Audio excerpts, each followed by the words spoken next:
All right, I just want to welcome everyone. It is the 13th of December. Welcome everyone to the Bucolic Living Law and Unincorporated Business Meeting. I hope everyone has really been enjoying this week and all the great news. Our prosperity is on the way, and there's so much going on right now. It's just the energy is really really powerful. Let me go ahead and start with the Bivens. So this meeting is private. Bearing false witness and misrepresentation, posting inflammatory comment or sorry rhetoric in public forums is forbidden and shall be addressed in an appropriate manner. To eliminate all conflict and false allegations, is there anyone in attendance at today's meeting that is a member or agent of any law enforcement agency or public agency of the federal, state, county, city, or township agencies present? Is there a response to the Bivens decision for the first time?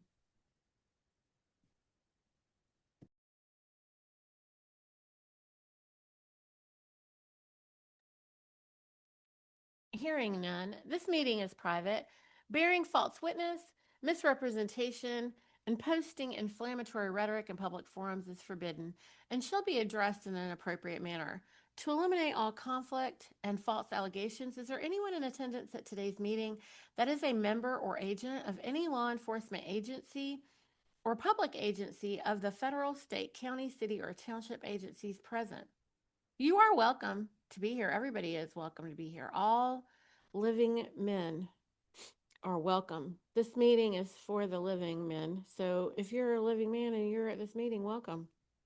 All we're asking is that if you are here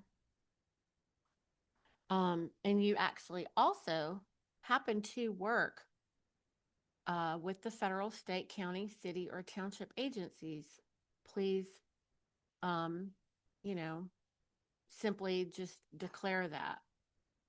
We operate in honor here in the land jurisdiction, and so we expect everyone to self govern and operate in honor. This meeting is private. Bearing false witness, misrepresentation, and posting inflammatory rhetorics in public forums is forbidden and shall be addressed in an appropriate manner. To eliminate all conflict and false allegations, is there anyone in attendance at today's meeting that is a member or agent of any law enforcement agency or public agency of the federal, state, county, city, or township agencies present? Is there a response to the Bivens decision for the third time?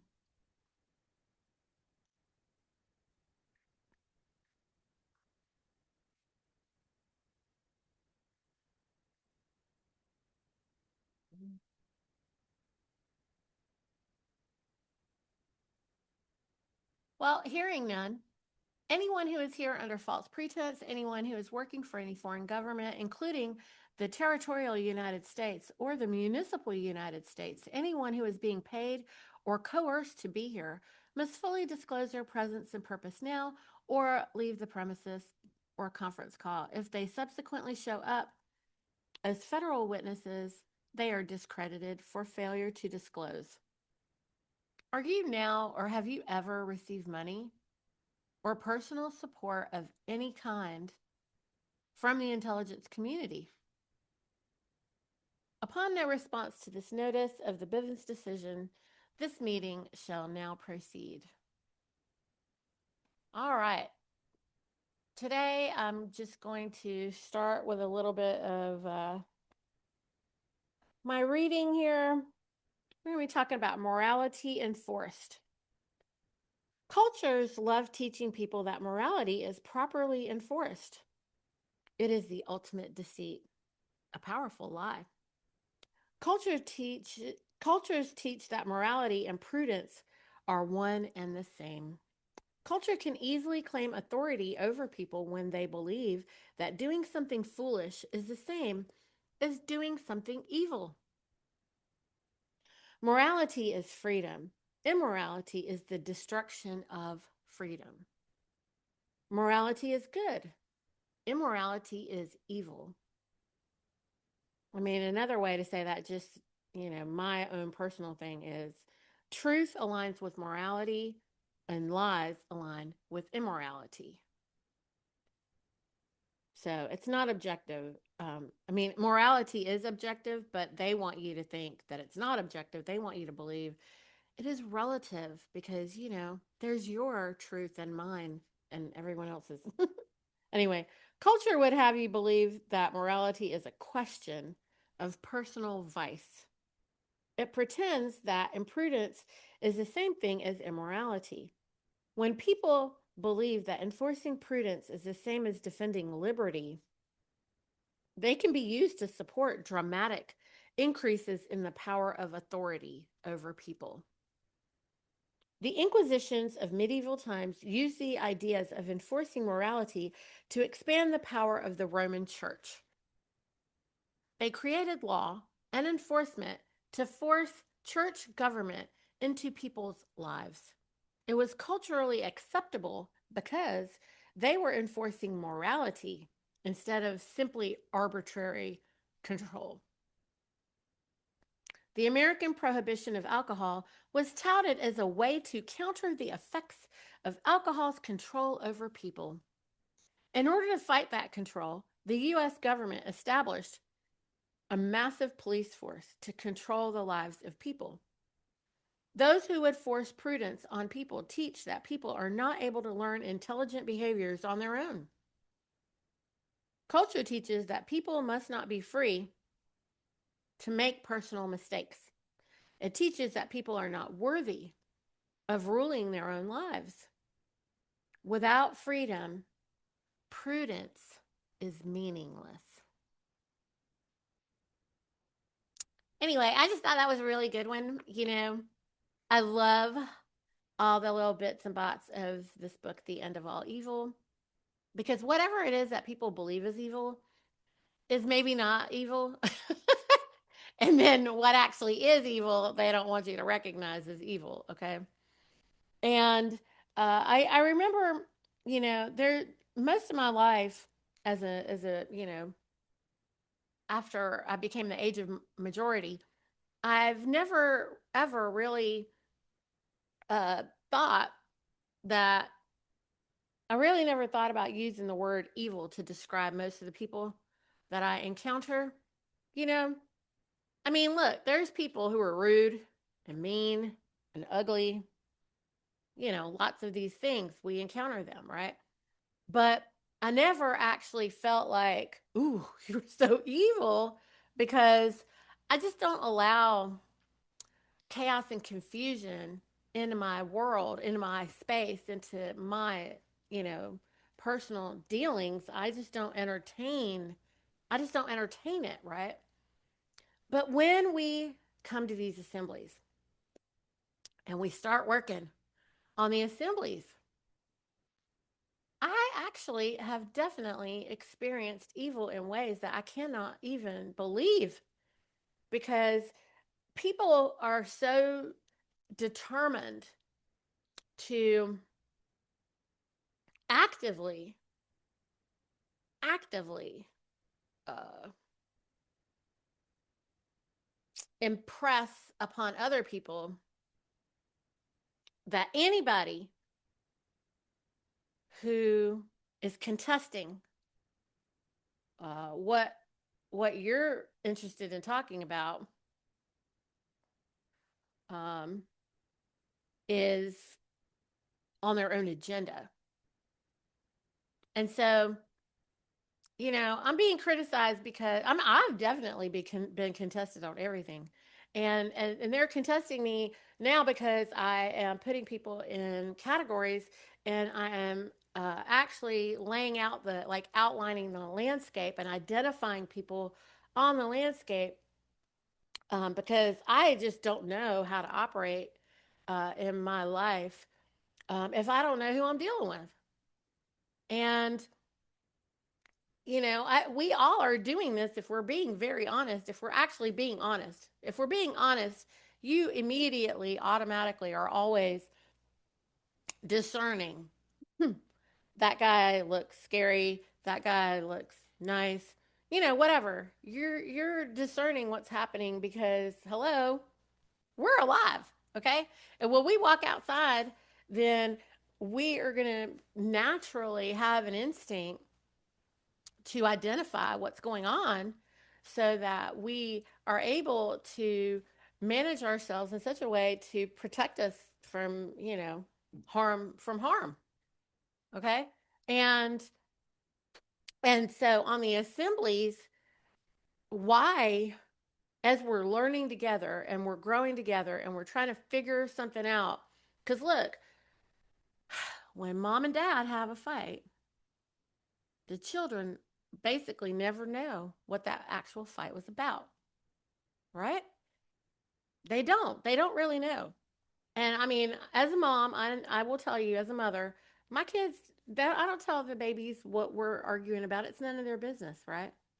It's none of their beeswax. Also, they can't really comprehend fully what it is that we might be arguing about, and whatever. But this is where we're at. Like our forefathers have done things, meaning anybody who came before us. Okay, I had somebody tell me they don't like the term forefathers. Okay, so anyone who came before us, they're the forefathers, all right?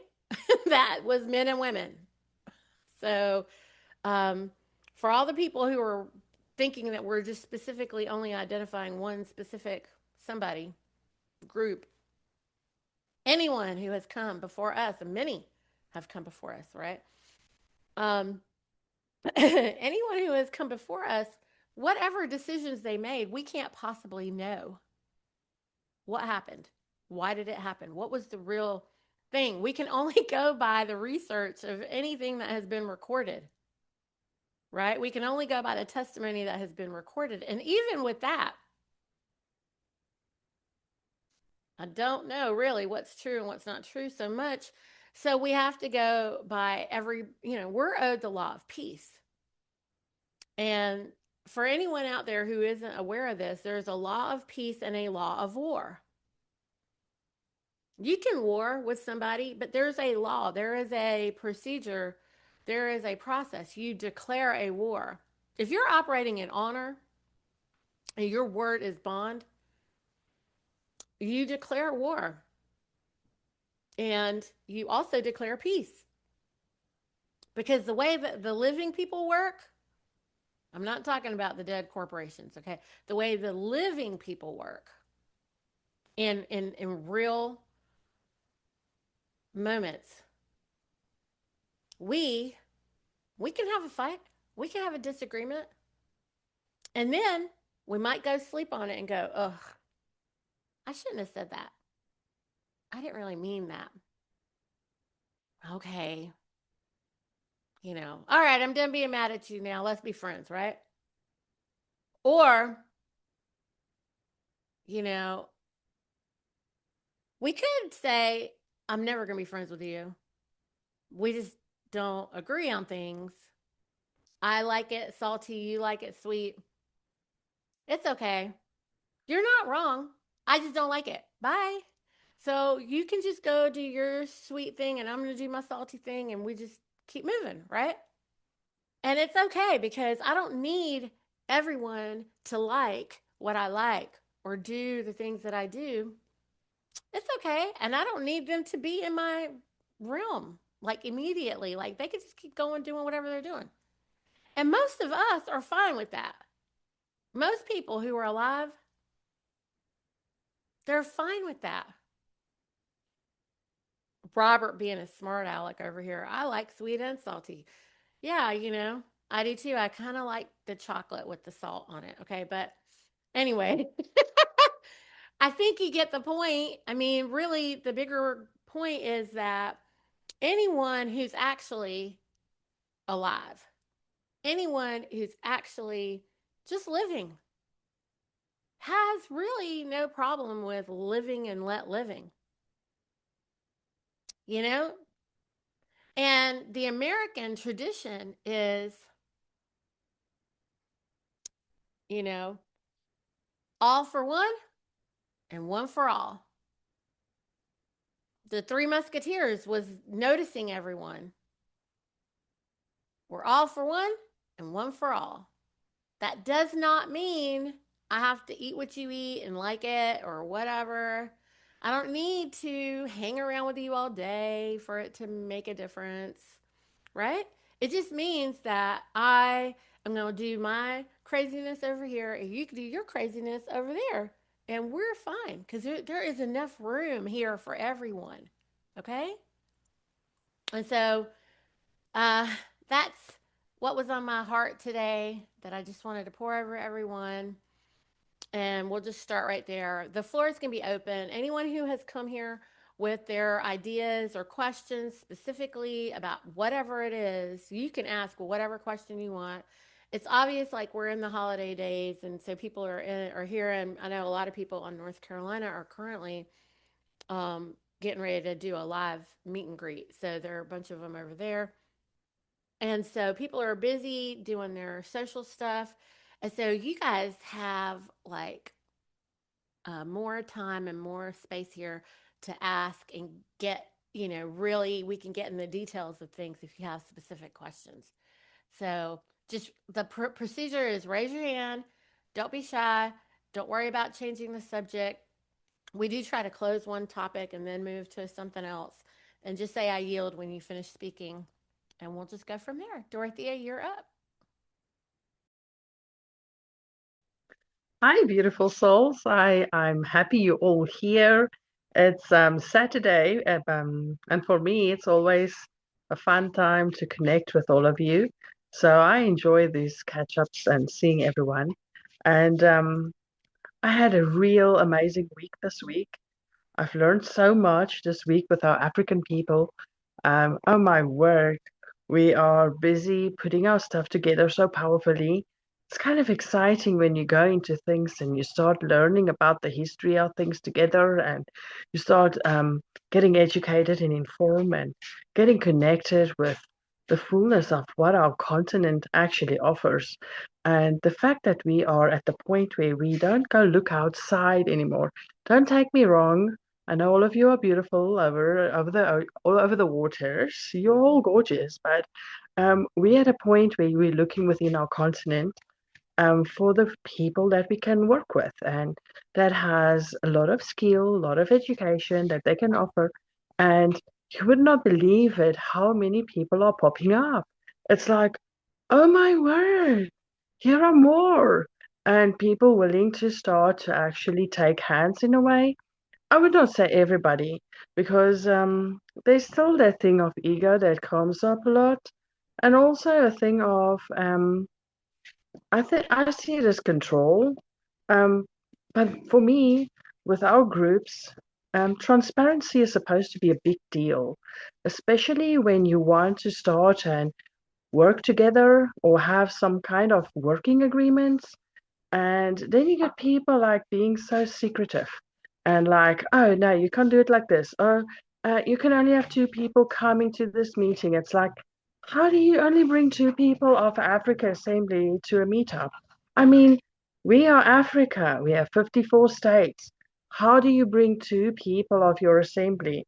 That for me would cause division in my own team. But also for me, transparency is really, it is a big, big deal. And it seems to be lacking still with some of the people here.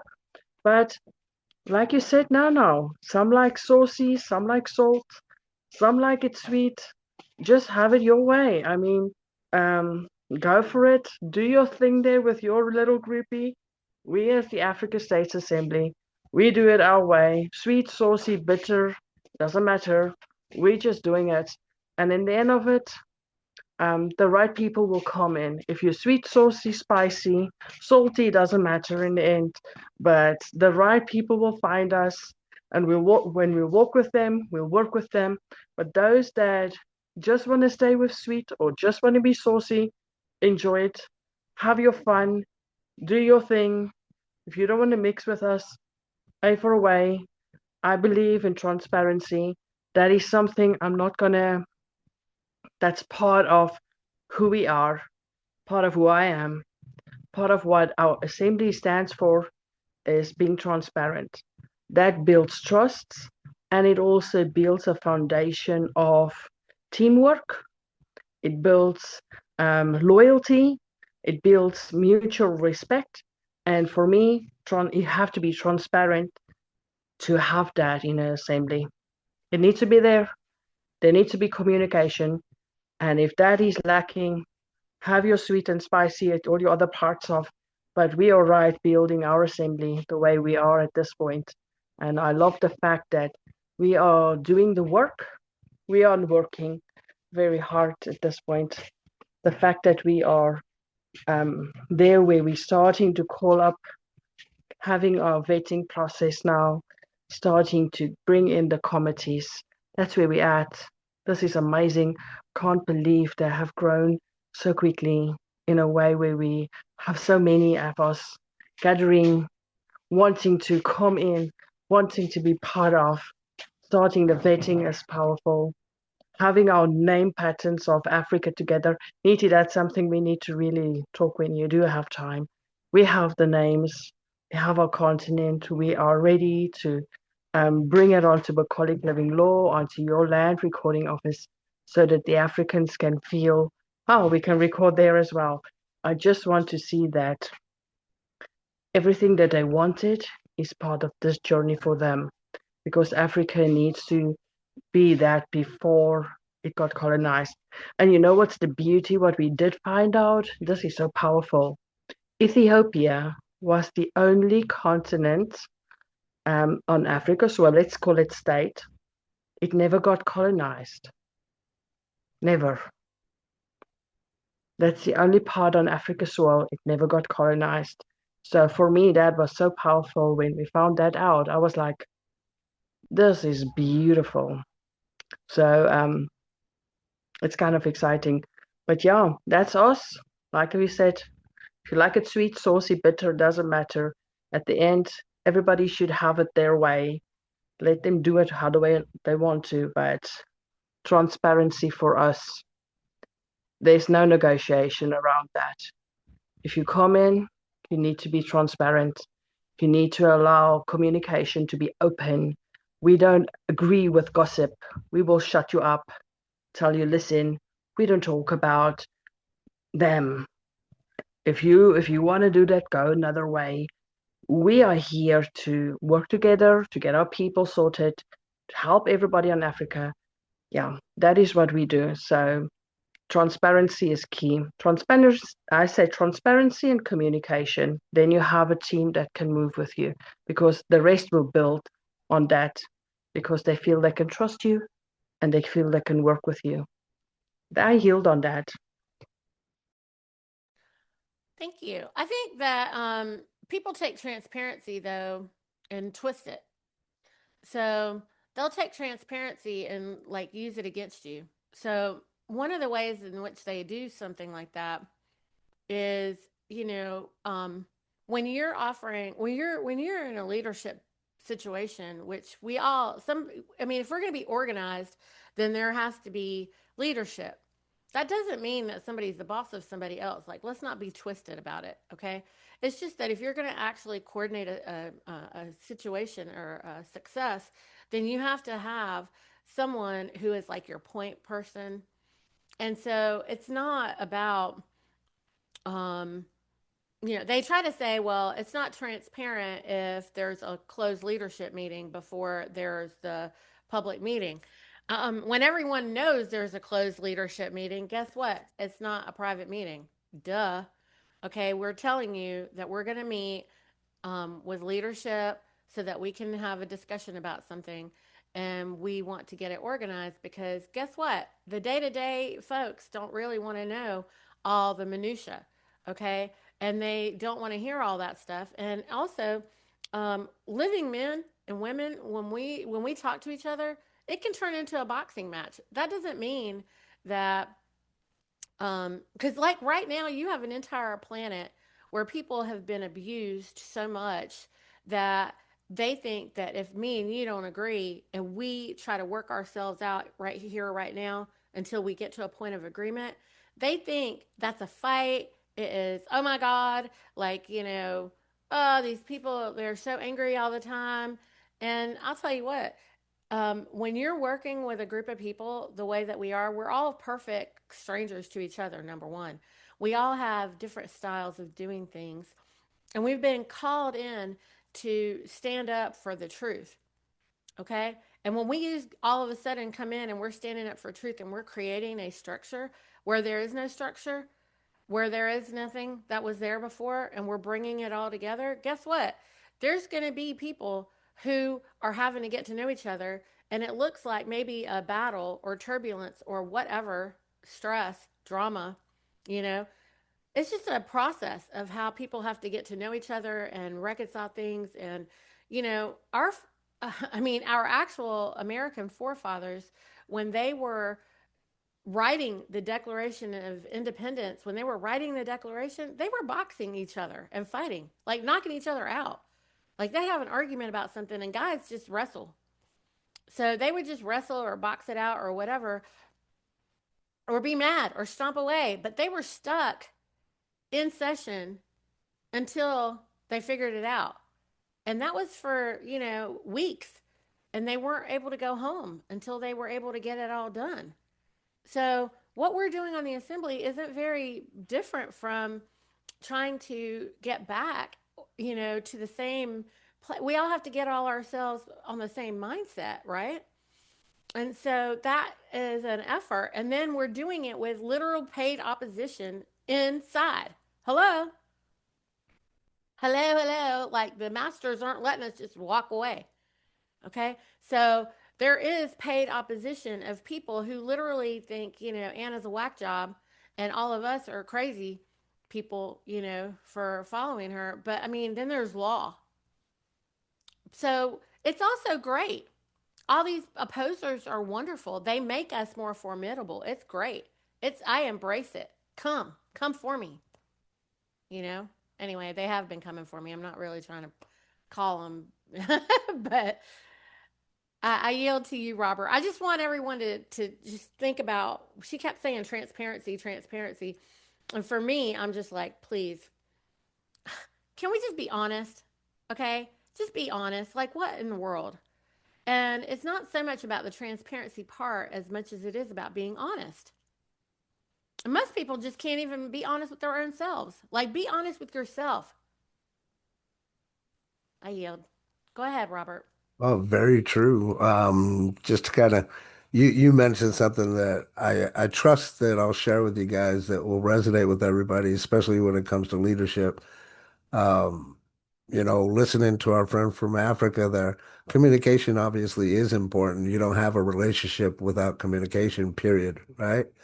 But something that I learned in my journey of leadership and all the teams that I built and all of the cool things that we've done is that it's really about that connection, right? It's about building the relationship. And then ultimately, when it comes to leadership, it's really about personal power, like your own journey, like becoming the best version of yourself to where people would actually want to communicate with you or connect with you so that you're not that person that, they look and say, oh, that person looks crazy or acts a specific way, right? But the thing that I want everybody to take from what I'm saying is that every one of us has value, right? You may not know where it is, but every one of us have value. And listening to what you said about back in the day, and then boxing, yeah, Lincoln is actually in the Boxing Hall of Fame because that's the way they used to do it. But mindset, like you said, that's really what it's like all about because you go back and look at, from my perspective, from being a military veteran, there's so much programming and brainwashing. My in-laws were just here and he spent a lot of time in the military too. And it wasn't until I had the awareness to even understand that what I was a part of, was this military industrial complex and all this other crazy things that happen in the background that they want to bring to your foreground. And it's like none of us want that nonsense, right? None of us want endless wars. We don't want that. At least true people that are good and not evil, right? But ultimately, I said all that to say, look, we all have value. You're just got to find where you fit in. And maybe you're a person that's kind of introverted, because I know a lot of people like that. Even my wife is introverted. But somewhere you fit in that piece of puzzle. And once you find out where you fit within that piece of puzzle, the grand picture of it all just looks beautiful. So, and on that, I yield. Thank you, Robert. That is really true. I mean, we are the intrinsic value. I say all the time, like, you are important, you matter, you were born worthy beyond belief. You don't have anything to prove to anybody. Not in terms of value. No. Yes, Dorothea, go ahead. I do agree with you on this, because if you realize in the fullness who you are, what you're capable of, what was implanted within you, being created into our Creator's image, likeness, with everything that you actually need is within you. And you just start to move in that authority that was given and bestowed upon us. I think things would have been so different, because you would have known what you needed to do. You would have known your purpose. And I don't think that the vision would have been this way. I think there would have been more love. There would have been some sort of comprehension in your own heart how to treat creation in the fullness, and not being this um, overpowered by this evil. Like, this evil is horrible. I've experienced it today in a big way because of the frequency levels that is so off the chart. I've experienced it today. I really had such a horrible day today when I went to town because of people that doesn't have patience with one another. I mean, just fleeing off of their handle for stupid things. And for me, it's crazy. It was really, I was like, can we just go home now? I really felt like that because I couldn't take the fact that there are this impatience with one another, the way they talk to you, the way they think they can control others. I mean, I'm standing in the queue, I'm just going to pay some of my food, and the person behind me, this was weird.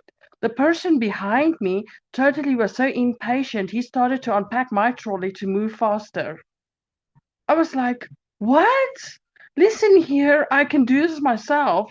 And I took the stuff and I put it back in my trolley. I said, just behave yourself back there. I can really handle this. And he was like, I just want to get through here. I said, you wait your turn. Really, wait your turn. But it was really that's how impatient the people are. It's like it was really madness crazy. How, where in your life do you get people just thinking they can come into your private space like that, unpacking your groceries for you because they're in a rush? That was like really off the chart crazy for me. And then to crown it off, here comes the people with the money trucky people. It's like security, they're protecting the money charter coming in. This guy with his weapon coming into the store, walking my daughter out of the way, like, get out of my way, move, move. It's like military thing happening in the store. And he literally pushed my daughter out of the way. And this other woman, it was so crazy. She actually pushed him and said, who do you think you are? Pushing a child around like this. And I'm like, what is happening? And that's why I say the evil that came into people's hearts, controlling their thoughts in this manner, so that they can come and think they can treat others the way they are. That's why at this point, the frequency, you will see the difference between those that move in love, move in light, move with that peace in their heart, having a certainty of who they are, but you will also see the people that doesn't have it. And then the total clash happening with you in that situation is because of who you are. And then it's not because of they pick you up. They do. They pick you up and they think they have a right to do that. And that is, I think, the brainwash that happened, that they think they can just come and do these to others. But I just hope it comes to a point where there will be parts where it will be total peace and goodness and happiness, and where people can harmonize and care for one another. And all the evil, just go stay in another side of part of world in a corner there. Just go there, and we'll have the peace on our part. I yield. Hey, we rebuke evil and we want it to leave this planet. So we want it to leave this entire galaxy.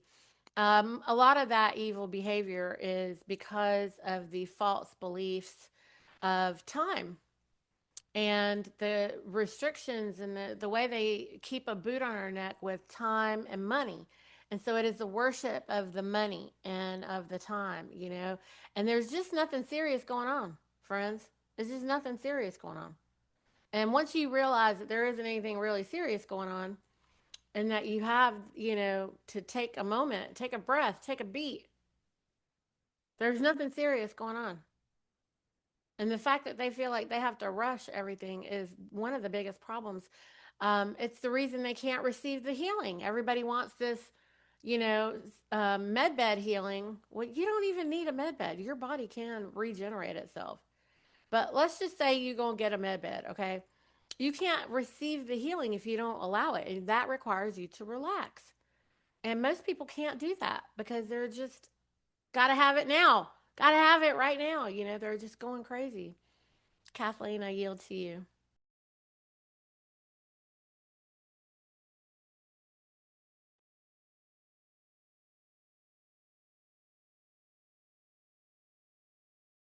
Unmute. Hi, Niti. Can you hear me? Yeah, there you are. Let me adjust my volume just a second. Okay, is that better? Yeah, welcome. Welcome. Thank you. I wish everybody that is on the Saturday Lunch and Learn a very Merry Christmas and a very, very happy and prosperous New Year. I just wanted to comment on the fact that everybody has their own unique self-identity. And I think a lot of the evil that has been brought into this world and to us is because of a lot of it has to do with the media and the influences of those evil ones that portray that we need to look a specific way. We need to act a specific way in order to fit into the realm of what the evil ones want society to conform to. This isn't really and truly something new. I was thinking as I was listening to everybody, this even goes back to the old days of the Salem witch hunts, that everything was this way, and anybody that was any woman or man that was considered witch and did something a little abnormal or a little bit absurd, maybe they sneezed as they walked by somebody's house, was considered a witch because it was just the way that people thought during that day and age. And even now, it still sees the same in the last, I'm 54, and I've noticed such a shift in just the way things have been in these 54 short years of my life, especially with all of the perceived notions of Barbie and Ken and all of the athletes, both male and female, especially men, for images of the true, what masculine physiques are supposed to be. Women the same, look like Barbie. They went through all of the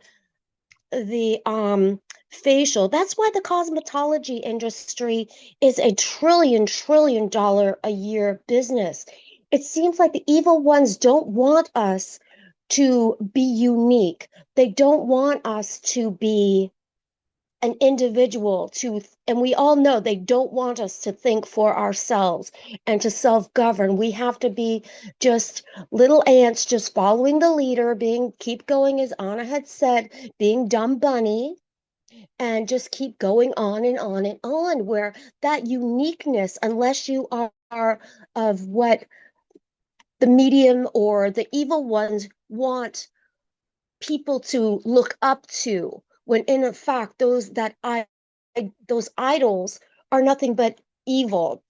And it just comes to play. And I'm glad that as an American state national and others in other countries that are fighting to become self-governing and bring the light and truth into their countries and their nations and assembling for honor and truth and self-governing, that we are unique and we can understand that and appreciate that of each other. And even though we don't always agree on everything, we have that we agree to disagree. And we live and let live and love amongst and be harmony and just stay in peace. And it's a blessing to have this evil exposed and the truth come out. And for me, this journey to become an ASN it's just been mind opening. And I appreciate you, as I say all the time, Niti, to bring this truth and to light and continue to do that as well. And you are such an inspiration. And with that, I yield. Oh, Kathleen, you were so sweet. Listen, the expansion is necessary. We have to expand. This is an expanding universe. And Elzania, before I go to you, I just wanted to answer a question for Robert. Also, Robert, you asked me about the banks. And you said, how's it going to work? You said, is it going to connect to my bank account to pay off all my debt? Like, how is this going to work? Well, I'm really glad that you were able to make it on the call today because you were asking me all this stuff while I was at work, and I just kind of was laughing. I'm not laughing at you. I'm just was laughing about the whole idea that we have to retrain our brain because it's going to be new rules, right? What is it that they were saying new rules? It's not new rules. It's actually the old law. We're going back to ancient. Listen, we got to get back to nature. Nature is not repeatable, as Kathleen was saying. Like they want us to be unnatural by having the surgeries and whatever, being like Barbie, but nature is not repeatable, right? And so the same thing goes as we move forward and we harmonize with our inheritance. All right. Our banks that we're going to be working with, if for us to operate lawfully in an unincorporated fashion in the way that we are meant to do, we don't want our incorporated banks. We don't want to be banking with the satanic bankers, okay, the ones that have enslaved us. And so you don't want to connect that our GFD bank to that bank. No, brother, you don't want to do that. What you like, just think about what I'm saying, right? We have an honorable banking system. We're not connecting that bilateral banking system to this nonsense, okay?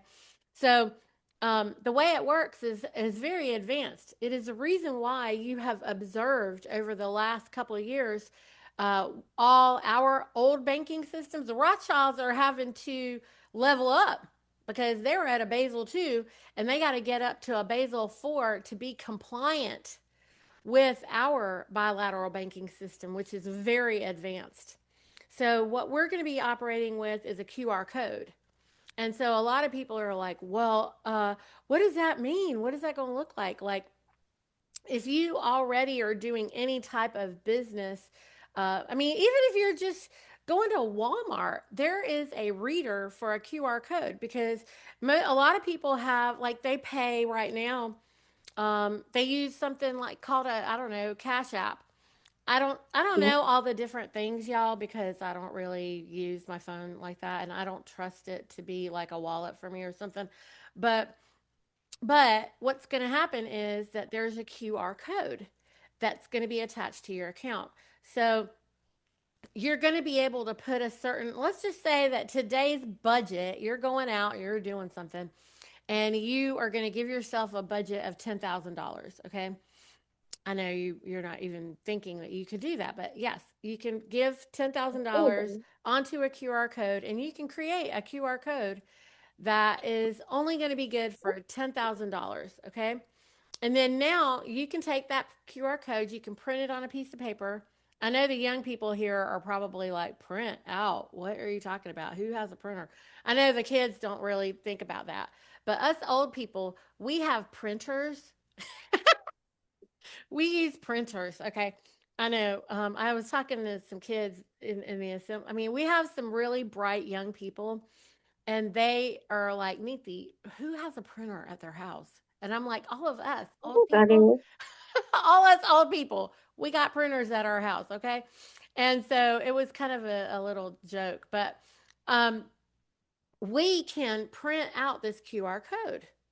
And then guess what? That little QR code, you can just put it in your purse like your credit card for the day or however long that $10,000 lasts you. And then you could go out and everywhere you go, it'll just take some of that $10,000 off. Isn't that fun? If you go to your Walmart, which I hate Walmart, I'm not really trying to promote Walmart, but I'm just saying that if you go there or you go to Starbucks or you go to anywhere, any of these places that I don't like that much, they all have an app. They all have a way to put money on something and create a QR code. They all have these QR code readers. And just because you haven't used it because you weren't paying with it, because, if you're old like me, then a lot of times we just have cash or we have our card. Some people I know still write checks. Okay. So if you're doing any of those things, they take your payment in all of those ways, right? Well, you didn't even know that there's a bunch of kids out there that they have like Apple Pay or whatever something on their phone. And that just opens up a little QR code and then they just scan it under the little thing and they pay. So I've heard a lot of people say, well, we aren't going to be able to pay our rent like that and we're not going to be able to pay this and that and whatever. Well, guess what you can do? You could go and use that to put money onto your PayPal or to something. Because what I know is that all the utility companies now, at least my utility company, I can actually pay them on using PayPal, or I can use PayPal. They actually take credit cards or PayPal or whatever. Most of these places will accept the credit cards. The ones that want to connect to your bank, you know, those people, they're saying that we're going to have some kind of transfer system. And I know that they've created that. The other big deal that you need to know is that the GFG Bank has been recognized by the U.S. Treasury, and Anna is actually our federation. I shouldn't just say Anna, but our federation has control of the purse strings. That the municipal government was at one point, the municipal government used to be the one with the purse strings, and the British territorial was the one with the military control. I see everybody's hands popping up, so we're going to start. Elzania, is your comment or question about what I'm saying here about the bank, or do you want to keep your hand up to bring up a different subject? Elgin, Ontario, I was going to discuss, add to what Kathleen had just said. So I can hold, I can wait for everybody. I Thank yield. you. Thank you, Elzania. And Dorothea, is that about this or something else? Dorothea, are you going to say something about the banks or is this about something else? Yes, yes, I want to ask something about the bank. Is it all right? Sure. Yeah, go ahead. Okay, so if it's going to work with a QR code, like you said, you can print this QR bar and walk with it. Mm-hmm. Here's my question. What Mm-hmm. if we have some smart Africans that can put our QR code on a card, like a Mm-hmm. bank card? Yeah, you can, but Will that listen to work? what I'm saying. Yeah, but don't do that. Listen to me very carefully. You have to be smarter, okay? You're not Okay, trying to give them access to your whole freaking account. I Our hear you. inheritance is huge, okay? So, no. I hear What you. I'm saying to you is, what do you need for this week or today or for a couple of days or something? You don't need it. You don't need that much. I mean, you definitely don't need Yeah, $10,000 in a day normally, okay? You shouldn't. Maybe you do. I don't true. know what you're doing. Okay. But like, I'm not telling you what to do, but all I mean is that you give yourself some reasonable amount that you are not going to worry if this piece of paper flies away and you lose control of it for just a couple of minutes and you want to come back to, you know what I mean? Like when you come home, you can cancel that QR code Yes. too, just by the way. So the thing that's really cool about this Hmm. is you create the QR code and then you can come home and just be like, okay, and you can zero it out. You can physically go in there and you can put an amount in there and you can also adjust it and zero it back out. So, like, if you've Uh, used whatever you were going to use for today, like you gave yourself a $10,000 budget because you're taking the whole family to go do fall shopping, and all the kids are going to get their school clothes or, whatever. So, you don't know how much money you need because you're doing, or you are shopping to furnish your living room that you just redid, or I don't know, whatever, something. And so, you have like things that you want to spend and you don't know what it's going to cost. yes. So you can put something on a QR code, take it with you, all right? And then Hmm. when you come home, you can zero it out after you're done using whatever you used. See? It's actually safer then Yes. because you can manage your own things without having to go to a bank and say, "Oh, damn it, I lost my card." Right. And And then you you don't keep losing the card. You lose that piece of paper, you just come home and zero it out. See? Isn't that cool? true. Right. Yeah, thank you. That Yeah. helps. All Thanks. right. William, is this on the same topic? I know Bradley wants to change the subject. Hey, William. I can't hear you. Hang on. Can you unmute? Okay, can you hear me now? Yeah, there you are. Okay, You how you cut doing all today, your Nadine? hair. Well, yeah, I've been bald for a while. Really? Maybe Yeah. you look different on the did you used to wear hats or something? I don't know. No, I'm not a hat person. Only in the Okay. winter time. All Okay. right. Well, this is in reference to what we were talking about the GFB. Uh, what Needy is saying is 100% correct. Listen carefully. But because I've done some, I'm gonna say a little bit of homework on the GFB, and I've tested the waters recently. Now, everybody don't fly off the handle. I'm not saying the GFB is activated. I'm not implying any of this. But what I did was I just took a chance to just put some information in to see what would happen. And what I got was it was a QR code, and Mhm. it had a bar link or something on it, like a secured bar link. So when you scan that, what I did was I scanned it from my phone, Mhm. and then it didn't actually go inside of your account. It brings you Mhm. back to the initial screen of the account. So I You don't mean know the what login. It brings the you the lot login. You to have the login. because it's So not active. Because it's it's not not active. active. That's why I'm Mhm. saying everybody don't fly off the handle because I don't know for sure. I was just testing the waters. But Because what these I guys, went, like William over here, I'm sorry for mm, speaking over you, William. You know I love you so that's okay. much. Well, That's but got you. what William did is what a lot of guys were doing, which is the reason why Global was like, stop it. You're doing things you're not Yeah, supposed to do. And then on your yeah, account, you get a message that says you were doing yeah, things that you were not supposed to do. You have been reported to. yeah.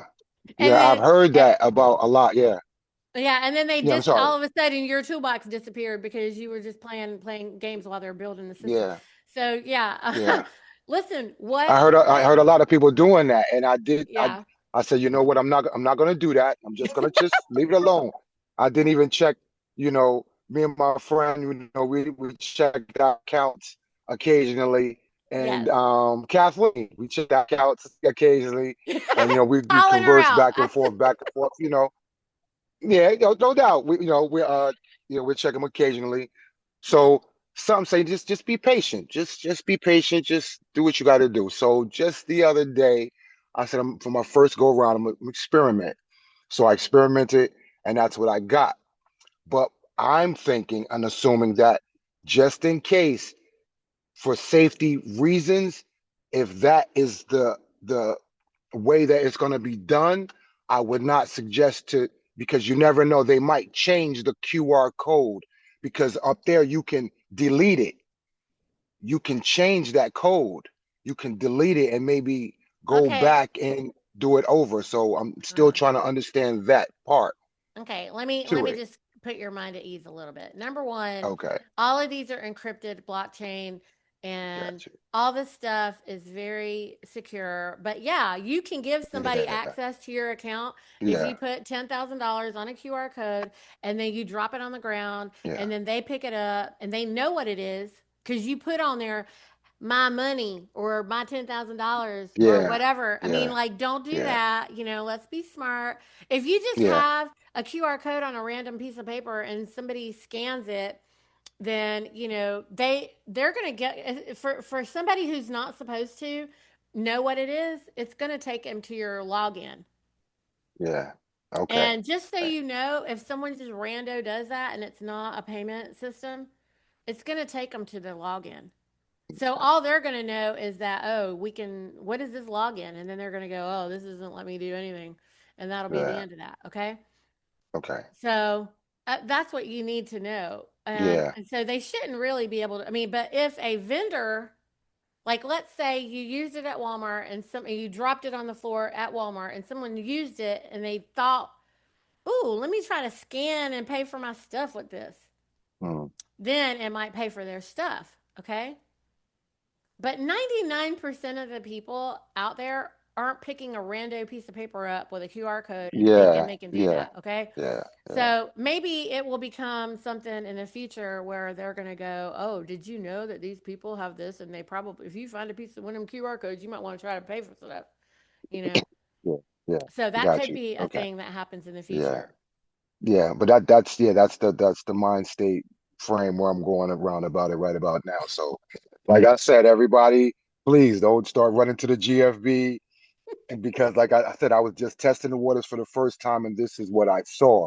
So right now, I'm assuming this is the framework and where they might be going with this. So if it happens, yeah, it will definitely. Feel like it will definitely be doing that. It will be definitely. You can put in amount, and it will be deducting as you go, like like a little debit card or something like that. It'll be deducting that amount, but you must know your value, your assets, and what you're spending. So it would be very wise to know. Just don't just throw in numbers, and just be careful of what you're doing because we still don't understand certain things that we need to learn. So I know everybody needs money. I know we're struggling. I know we're all going through it. I get it. But I just advise and I would like to say very sincerely, please, everyone, once this happens, be careful. Let's not let anything ever happens where you ever put yourself in a situation you start overspending and you going crazy. Just really think about the things that we want and you want for you, for your family, for your friends, and for your neighbors. Because this right here, what Anna has done, I mean, if it wasn't for her, God, I mean, regardless of what you've heard, what you hear, the negativity, sometimes we don't get transparency in so many ways. I get it, but just don't give up the fight and just look at what she's done and just take this to heart because when it really happens, it's gonna blow your mind. It's gonna blow your mind and it's gonna really help you so much. So just I yield. So just like I said, I just pray on it every day. Just please everybody be careful, be safe, and be mindful what you do and who you deal with because you're gonna run into a lot of shady characters. So be very careful on who you talk to and who you tell and what you have and what you're what you're now obligated or eligible to do May right I? now. May I, Yes, William? please. Yes, Okay, please. okay. I want you to stop speaking some of this fear over people, and I know you're not doing it on Okay. purpose Yes. Okay. because you are of love. Okay, and so Yes. all I'm going to say to this effect is that this is the reason why you should be encouraging everyone to declare because they should all have their Yes. full power, and so there is Yes. no reason to operate in any fear. Hmm. When you meet people and I mean everybody on the street, you should be wanting to say, you have an inheritance and you have an Yes. inheritance and you Correct. have an inheritance. And you want Correct. everybody to Correct. have this knowledge so Correct. that they can claim their inheritance because the more people that have their inheritance, that claim their inheritance, the Correct. less control the evil people Correct. will ever be able to have Correct. again. And the only That's way why I'm a they've ever recording been able to secretary. Yeah. that's right, William. I mean, but look at That's that's right. why we created Yeah. Bucolic so that people could Yeah. self-publish Yes. and they don't Yes. even need Correct. anybody to stand between them and coming home Yes. because there were so many people, not that you did it, but there's people Yes. who are recording secretaries who don't even really help everybody. Hello? That is correct. I That don't is even know correct. why. Like that doesn't even make any sense. But That is correct. anyway, all right. So No do doubt. you I got yield, you. William? Do Yes, you I yield? yield. And Needy, I thank you very much for everything. And I appreciate you from the bottom of my heart. Well, I appreciate you so much. Thank you No very doubt. much. No doubt. And I This is yield. going to be so much fun. It's going to be so much fun. Yeah. All right, William. Bradley, you're up. So I know Bradley wants to change the subject. Before you change the subject, I'm just going to say one more thing. Um, Deborah Brady was saying that she's been trying the QR code thing and a lot of people don't have it. Listen, all the little small mom and anybody who has the phone, and I am a vendor, okay? I have a business. I'm a business owner, and with my phone, I have a QR reader. It is on my phone. Okay, my phone is a QR reader. My phone can help me accept payments from anybody who I want to do business with, um, period.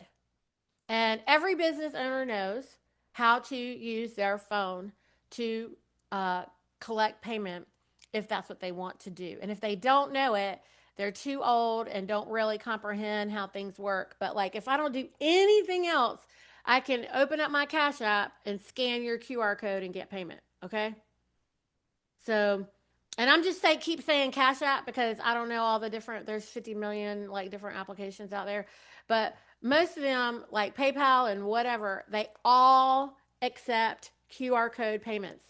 And with anybody who has a PayPal account knows that they can accept a QR code payment. They can scan with their phone somebody's QR code and receive payment from wherever they're wanting to send it to them. Okay.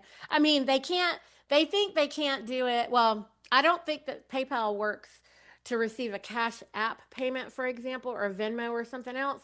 But our GFG QR code will talk to all of their things. Does that make sense? I hope that makes sense to whoever's listening. And with that, Bradley, you want to change the subject? I yield the floor. Hi, everybody. Can you hear me? Yes, yes, we can. Wonderful.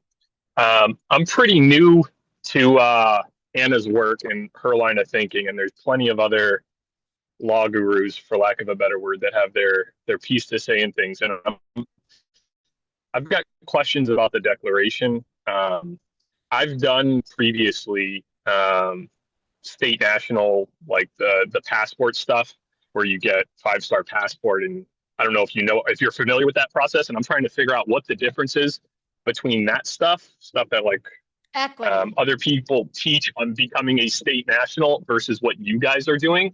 Um, just what some of the differences are and what the implications of those differences are. And I'm sure I'll have follow-up questions, but I'd love to hear your thoughts on that. So there are many, many people who are saying whatever they want out there. And this is beautifully, perfectly designed by the corporatocracy to ensure that we remain enslaved. But the big deal about what Anna and the Federation are doing, Bradley, is it is the only lawful government that has standing. So there are many types of law, and most of what you're describing is equity, and it is all about equity. And they throw these terms like equity and common law out everywhere. Common law is whatever is common anywhere. So, like the common law on America versus common law in Great Britain or common law on any other nation is different. There's also common law on North Carolina, and then common law on Raleigh, North Carolina, and then common law on my Neethi Bali's land on Youngsville. You know what I mean? Like it's a jurisdictional thing. So there's common law. Common law is whatever is common amongst the people all the way down to the smallest jurisdiction. Okay, so that's something that everyone does not teach you, and they don't clarify for you, and they also are falsely teaching jurisdiction. So most of the jurisdictional education that you receive on the interweb involves, city, county, state, that type of jurisdiction. But that is not actually the way the ancient law works. Okay. The only law that is immutable is natural law or God's law, which is universal law. And the Roman civil law, which they have imposed upon the people here right now, which is the water jurisdiction and air jurisdiction law that they have imposed here by dry docking their boats over here on the land and soil. That is something where, you know, the way that they operate, because they're still honoring, because everyone has this other question: why is Anna alive? How are they allowing her to live? Why haven't they just put her out and like shut her down, right? Why has that happened? I'm going to tell you why. Because they actually operate in honor of the real law. The way they operate is, let he who is fooled be fooled. So that is Roman civil law. Okay. And what they're doing is they're operating in commerce, which is supposed to be happening on the high seas, and they are doing it here on land jurisdiction, on the land and soil, which is outside of its jurisdiction. It has no jurisdiction here. Okay. And they've imposed this upon you because what they've done is they sold your soul when you were a babe in a cradle. They stole your soul, meaning like they stole your soul print from your foot, your literal foot sole print, and stamped it onto a birth certificate. And then they took it. They stole your soul, SOLE, soul. And they created a sole proprietorship, SOLE proprietorship, which is a ship, which is a vessel, which is water jurisdiction. And they put you on their admiralty ship, as you know, they hung your ship on their ship. They took your ship. Okay. And under admiralty jurisdiction, you have to follow them. Whoever the captain of the ship is your boss. You are nothing but a plebe to them. Okay. You are on that ship, whether you want to be or not. And your mom witnessed it on your behalf, unconscionably, while she was a patient in the hospital, where they forced her under duress to assign your birth certificate. So what they did is she signed the birth certificate, which means she accepted a certificate in exchange for your soul. What? Yeah, That's no, evil. I Okay. I I understand all this stuff, and I've been down You mean you comprehend it? I comprehend. Yes, I But do not stand under it. you're I do standing not under stand this. under it. Okay, but so everyone else who's talking, everyone else, they haven't explained to you an inheritance. They haven't explained to you how actual ancient law works, is that there is the law of one. There is the law. The 10 Commandments is the actual law. Okay, this isn't a suggestion. And this religious conversation becomes really convoluted, and I don't want to go into the religion, because religion is man-made and it's man's law, and God isn't what's fucked up, like Anna says. She's like, it's man. Okay. And what happens is that some guy long time ago, God asked him, like, do you want me to be your king, or you want man to be your king? When Creator asked man, do you want me to be your king, or you want man to be your king? Because man asked their creator, hey, look at these people. They got kings. How come I don't have a king? He's like, you want man to be your God, or do you want me to be your God? And this dummy said, yeah, I do. I want man. And so he gave him Saul. He's like, go have fun with this guy. And that was the beginning of this Babylonian bullshit, okay? But all of this hereditary, like, listen, you have a hereditary inheritance. It's hereditary. Why? You know what they've done is they've taught all the young people like yourself that, nepotism is evil. Well, guess what? If you don't know where you came from, and the people who stood before you didn't create the path for you today, you don't have a path, brother. Yeah, I get the whole, like, the real inheritance is being in jurisdiction with your creator and not having anybody in between that, because that's Whoa, really stop, stop, stop, stop. Your real inheritance came from your mom, your mother, and your father, 100%. And it came from their mother and their father, 100%. And from their mother and their father, 100%. Okay, so let's not be twisted about it. This is twisted. Also, the universe knows exactly who your mother and father were, whether you want to say it or not. Okay? And here's another thing that you need to know. There is a real provenance, and it is based on the truth. And that provenance must be established for you to claim your lawful standing. Okay? Hmm. And that is the difference between Anna and everybody else. And this isn't just Anna's work. Anna went before the Pope with a council of 900. She didn't just go there by herself like, I'm so great. No. She went there with a council of 900. And they went and reported crime to the Vatican, to the Pope at the Vatican. Have you ever known in history where a Pope has ever stepped out of office before Pope Benedict? I don't pay any attention to any of the popes, so I couldn't give you Right, couldn't right. give you a As, good as, answer on that. as they would like for you to. Listen, they don't want you to pay attention because as long as you're not paying attention, you don't know, right? They don't want you to pay attention and they don't teach you about it. And they don't, this is why we're calling. I've been sitting here screaming. These guys will tell you, I've been calling all men and I want all the young men because they are lying to you. Okay? They are lying to you because you're so powerful. You are creator. Okay? Our creator is the only thing that stands over us.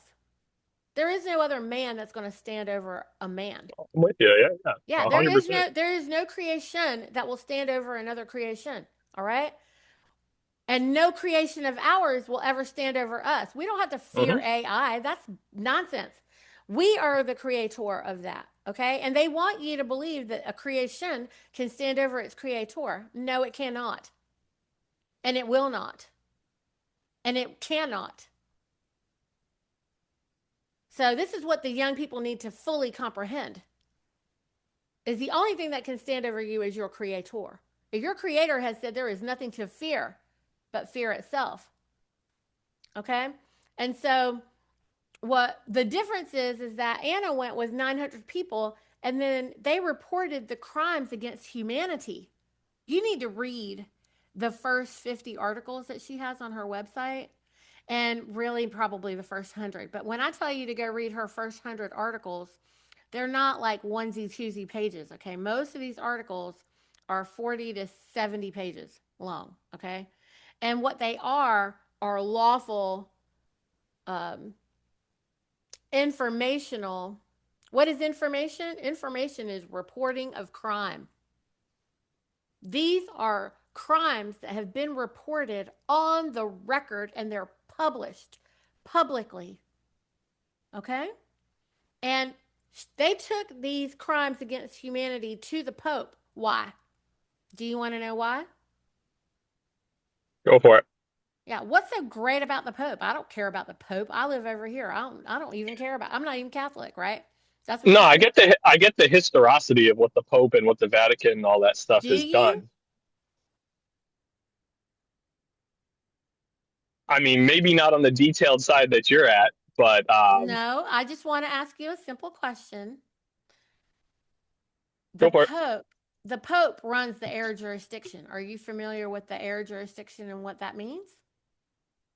I've read about it before, but can't recall it right now. No. Okay, airy fairy. Air jurisdiction signifies anything that our imagination comes up with. If you create it, it is in the air jurisdiction. If it's your idea, it's in the air jurisdiction. That's why corporations, which are just my bright ideas, your bright idea, right? Or anything that you copyright or trademark,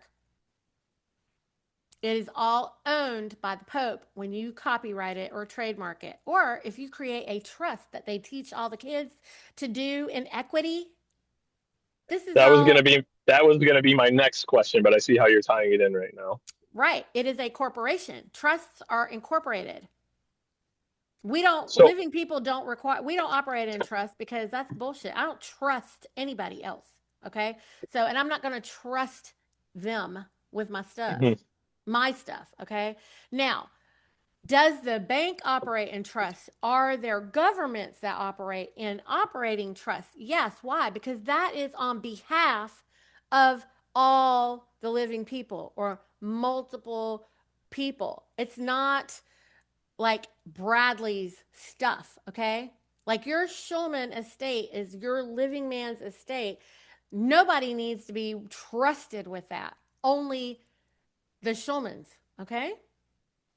And whoever you put in your will, and you are going to write in your manuscript, manuscript, when you, whatever you put in your manuscript, and you testify your will, it is called a testimony in the form of an affidavit, which a man scripts your manuscript. You are scripting your will onto a parchment. And that is your living testimony, okay? And when you die, then you would want that testimony to be in your Geneva Bible, which is the one that still has a God in it, not the godless John, whatever, King James version of the Bible, okay? You need to go find yourself a 1500s Geneva Bible. And why? Because the Bible is a contract and a law book and a lot of other things. It's a love story. I mean, there's a lot of pieces of this. But it is recognized. All you need to know about is that it is recognized by the corporatocracy, and it is also lawful because living men can read your manuscript and your will, and they should honor it if they operate in honor, okay? And so according to ancient law, which is honoring God's law, man's law. God's law, universal law, not man's law. Okay, universal law. What is universal law? What is God's law? I mean, we're talking about mentalism. We're talking about thermodynamics. We're talking about all of these universal laws are hermetically sealed. You can't break those laws. Impossible. The universe will not allow it. Okay? And the way that law works is if you lie, if you operate in immorality, it is going to take care of you. People call this karma. Okay? And what that does is that means that you will remain in bondage because your word is your bond. Your thoughts are things. And you can just have a thought. And if you whisper it, you can move a mountain. You can create a mountain. You can create anything you want.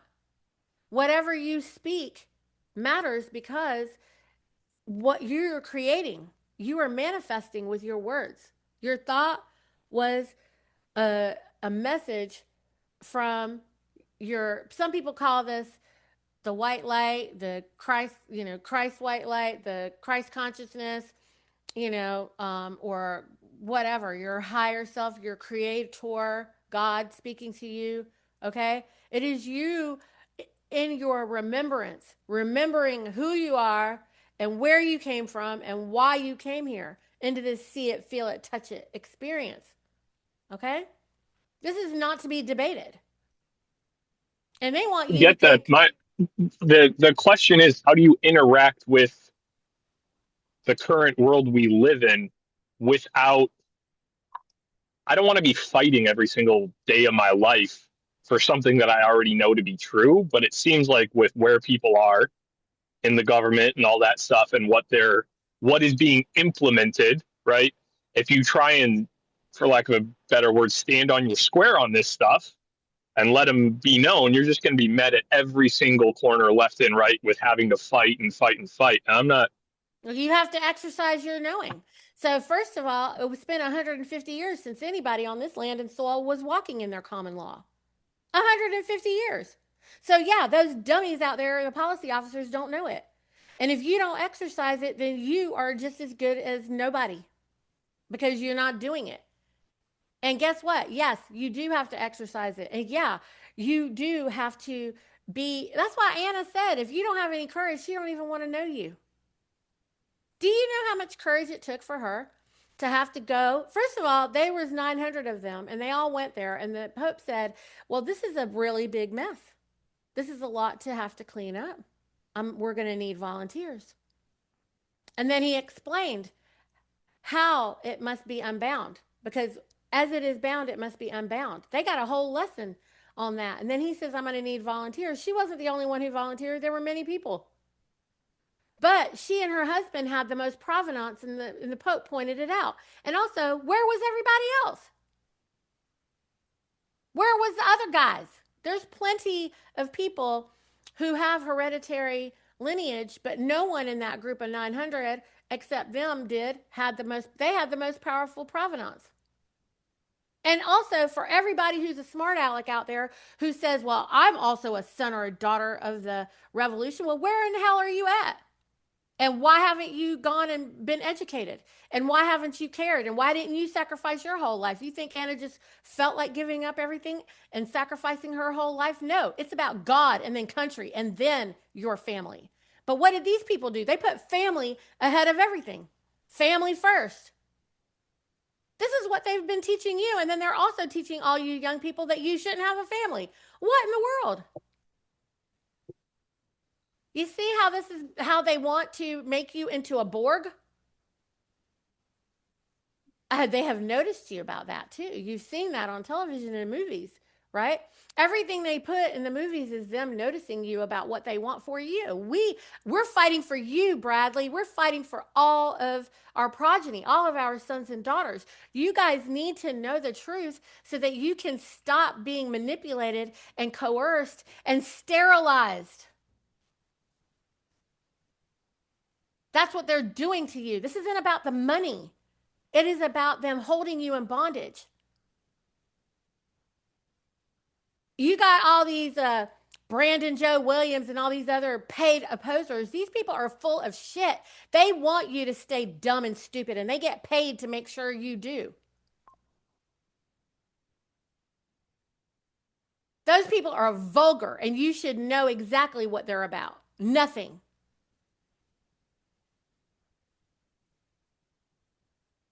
I'm just a mom. I'm just a nobody over here. Just all I'm doing is trying to make sure one of my daughters is dead. Okay. I'm just not going to let any more babies die. Do you hear what I'm saying? I'm Oh, not going to let you 100%. die. I'm not going to let you be poisoned. I'm not going to do it. And I'm not waiting for you to give me permission for that. Mothers don't wait for their progeny to appreciate them. Okay. I don't need your appreciation or for you to follow me or for you to feed my ego or anything else. I don't need anything from you. I'm going to do that no matter what. Because that is what mothers do. And that's I what got we're another. Yeah, so that's what we're doing. That's what Grandma's doing. Okay? Anna is a great grandmother, and all she has given, that her one son is holding the post office down in Philadelphia, and her other son was being trained. They haven't physically seen all of their family in one space. The one son didn't get to go home for his father's funeral. I mean, what in the hell? And then everybody else wants to tell us about how their family is having problems and how they got to take care of their family. I don't care. I don't care.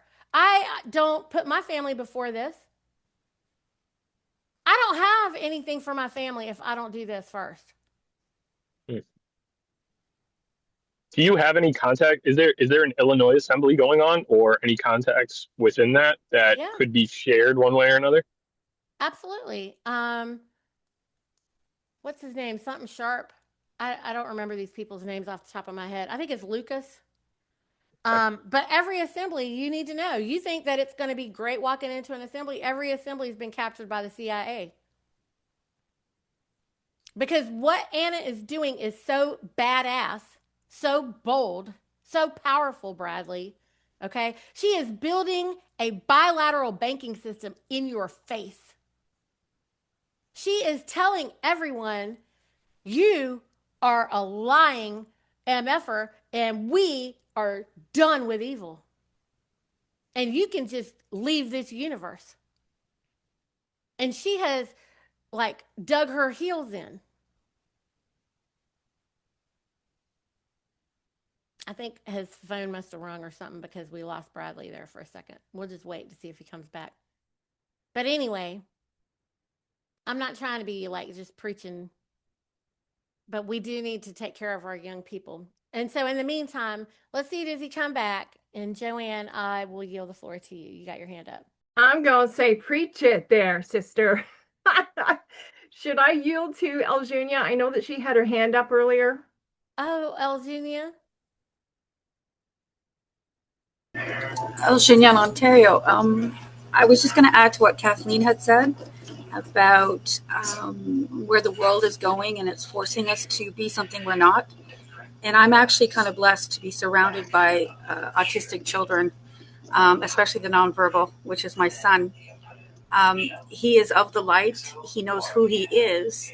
And so when we go out, he does these things that people call STEM. He'll dance in the middle of the store. He'll run around. And people say to me, why is he so happy? I said, because he knows who he is. And when he doesn't feel comfortable around someone, he points to them and he says, bad. So I've learned in all my years to just accept it, not be embarrassed, not be, just say, wow. And yet I felt the same frequency level as he did. And yet we put on masks and we say we be polite. So I just wanted to add to Kathleen that I'm actually learning in my age now from these autistic boys that I work with. They're teaching me to be honest. They will tell me, your hair looks awful today. You know that? And I'm like, oh, yeah, okay. And I have to respect that, but they don't mean it to hurt me. They're speaking their truth. And then there are times they'll say to me, you're the most perfect woman in the whole world. I'm like, oh my God. So I'm just saying that the more we come within, the more you go within, the less you'll be affected. And as I sat back and watched the coordinating meeting, and I was blessed because Joanne sent me the link, I was able to observe how the evil's coming out, how people's true nature is coming out, especially when Anna's not there. When Anna's not there, whoa, the cat's gone, the mice do play. So I'm also blessed in the field of mediational therapy, so I'm able to observe. And I thought, wow, evil is exposing themselves, and we must sit back and we must continue the mission. So I yield. That is what I wanted to share. Thank you. That was wonderful. It was so powerful. And the thing that's so great about it is it's true that once we started identifying, once we shined a light on the landscape, and once people started identifying all of that, all of a sudden, all these people went and had to go sit down. And that is how it works. You shine a light, and evil will run for the hills. So, with that, Joanne, we'll yield back to you. Okay, thank you, Joanne on Ontario. I think Bradley did not come back, but I did want to mention that we talked a couple weeks ago when I was explaining that how I experience and walk through my process and my daily life is going to look different from Annie. I know Annie is not on the call, but she's very comfortable navigating the court system and kind of how to do different things. So it doesn't look the same for everybody. That's what I wanted to say. So a comment I had to make, you started out when you were talking to Bradley and you said that it's designed by the corporosity to all look the same. It's designed to be confusing. And it made me think about what you mentioned earlier in the call in regards to evil. So when I look up the definition of evil, here's some things that the Merriam-Webster dictionary has to say about that. Evil, morally reprehensible, causing discomfort or repulsion, causing harm, suffering, misfortune, wrongdoing, sorrow, distress, or calamity. So when we take that and we shine the light back on our assembly, what is happening there? How do we see evil? Because when we use the word evil, sometimes it's like, oh, I don't see any evil. But when you're saying it's designed by the corporosity to look the same, it requires a great level of discernment for us to be able to see it then.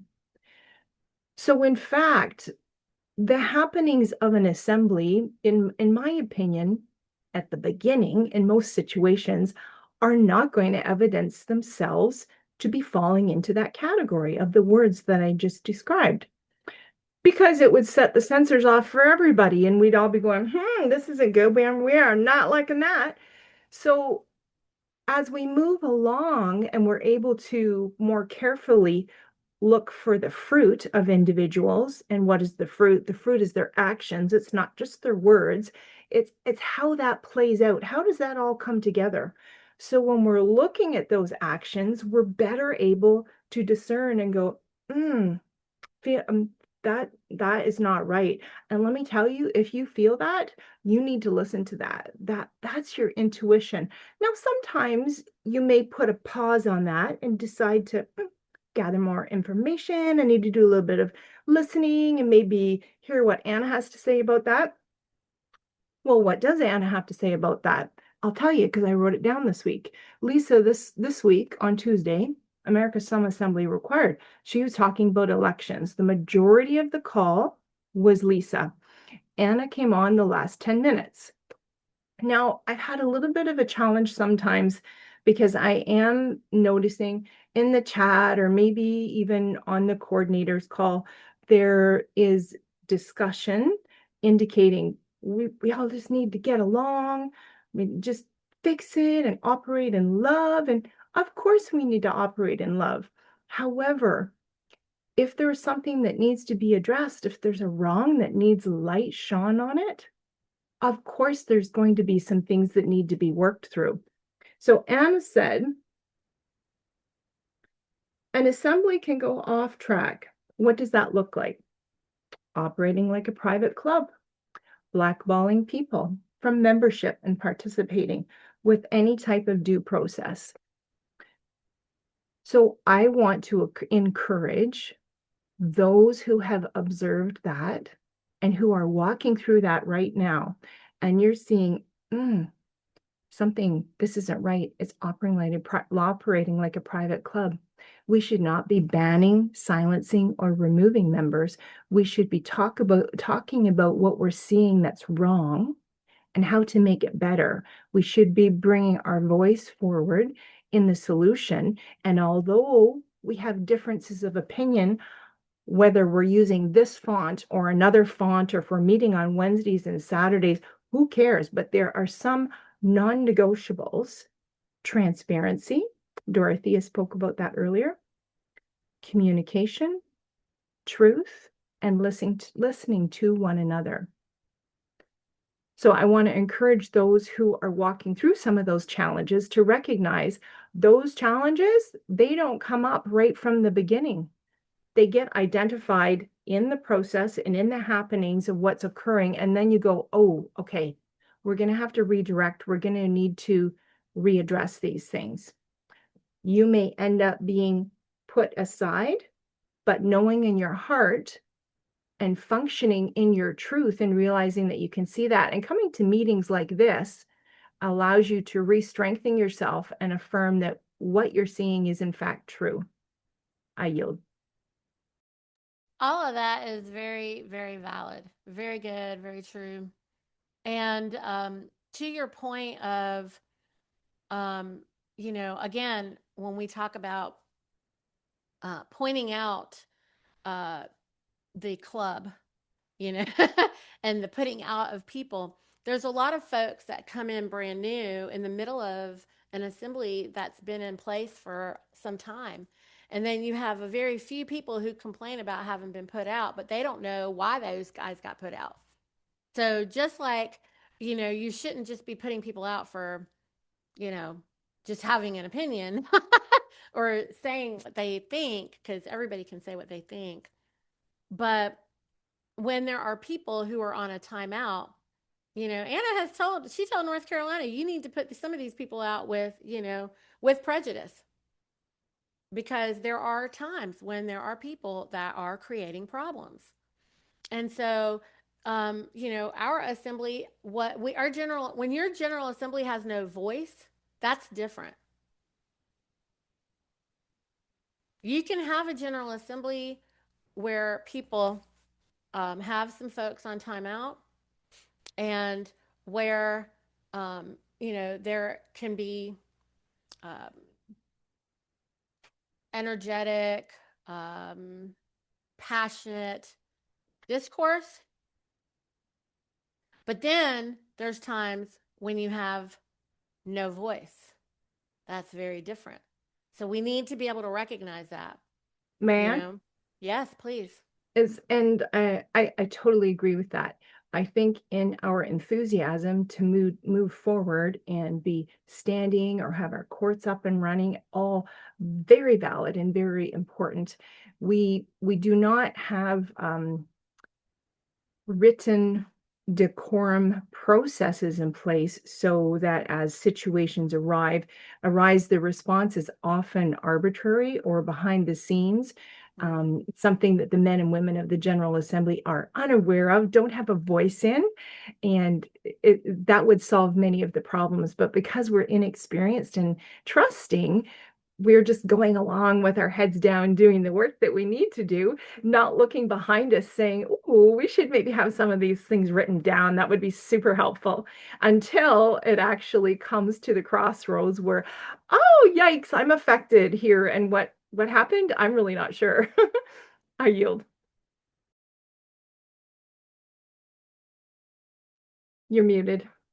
Sorry. I have a disagreement with the written processes, and I'll tell you why. Because they use those against us on our assembly. And there's a way to do that also. So here's my thing. There's only two laws. There's only two. To love yourself and to love your brother as yourself.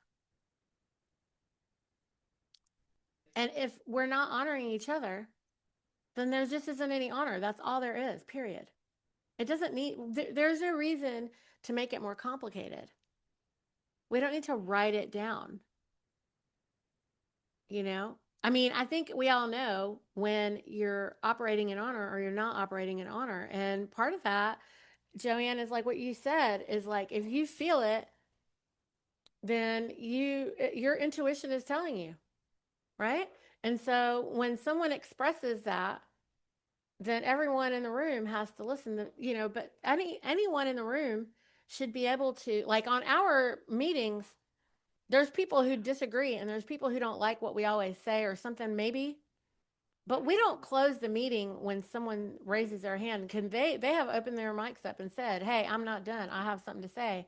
And everybody waits and we go through it. We don't, what we call it, like, you don't go to bed mad, because we will talk about something until it's settled. And everybody has to be in agreement that we're good, we're at peace, or we're going to have to talk about this tomorrow because it's late and everybody's falling asleep right now. So I don't agree that it necessarily has to be written, because what you have is a whole bunch of assemblies who are creating 5 billion page handbooks. How is that any different than the de facto? Also, I'm sorry, you can't really write SOPs in advance of working on something if you've never done it before. Ask any business owner. If you run a business, you can think you're going to do something, and I will guarantee you that is not how it's going to go. And until and unless you've been in business 10 years, you can't really write an SOP. And I want any business owner in here to object to what I just said. I don't think one will. I don't think any business owner is going to object to what my statement was just now. And if there is someone, then speak up. It's fine. I will listen to what you have to say. And so with that, are we good on this topic, Joanne? Because I'm not trying to rush it. Yes, I yield. Thank you. Okay, thank you. I yield too. And Dorothea, you're up next. Yeah, I do get what Joanne is also saying about the assemblies, because I can kind of affiliate with that.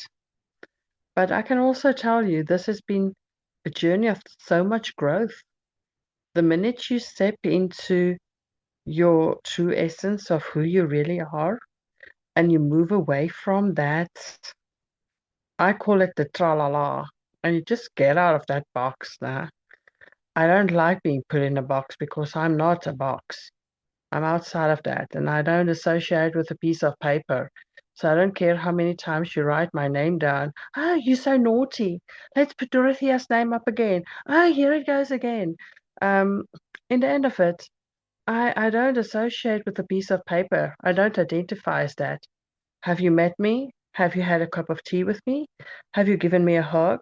Because here I am. I'm physically here.